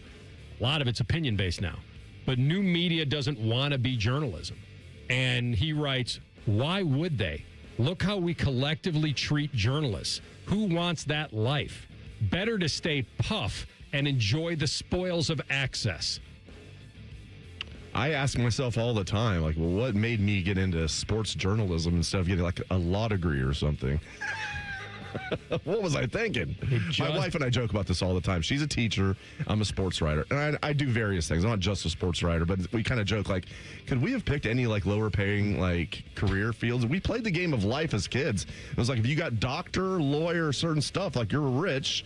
You do stuff like us, you're poor. Like, and listen, like, we're doing okay, but so we just joke about it. But, yeah, I do wonder sometimes, like, what was I thinking? Like, I was just going to go into sports journalism and... Well, you love sports. You wanted to be around it. I wouldn't change anything, to be serious. I wouldn't change anything. I'm very fortunate. And most of the people had to start at the bottom and work their way up, and there's fulfilling parts of that. But it just made me feel like things have changed even in 15 years. That it's not really about questioning to a fault. And there is a fine line that you have to walk on having access, but yet being real and tough and speaking for the fans and all that. And I wonder if we've lost a little bit of that because there's so much media now, everywhere, anywhere you look. And by the way, everything's under the umbrella of media. It's not necessarily that way. Anyway, that Moneyball thing popped out to me that if you try to do that in a movie now, it would come off a little over the top. Yes. And 15 years ago, I think it hit the mark perfectly. Well, that's because since 2011, the watchdogs have gotten louder, and the morality police are quick to tell you you're a bad person. Could be. She was on the best damn sports show, period, right? Yeah, I remember. That's, yeah. Like Chris Rose? Chris Rose, yeah. Tom Arnold. Stephen A. got not his start, but his TV start was on there. You had John Sally on that show, Rob Dibble. She was very popular at the time. She was. Yeah. Playboy found out, too. All right. Dave, it's good to have you in, my man. Always good doing a show with you, Mr. Rothman. Cowan Man and Timmy up next. Talk to you tomorrow. Rothman and Ice and the Fan. Big voice guy here to remind you that you're listening to The Fan, Ohio sports destination. Okay, thanks. I have 3 more.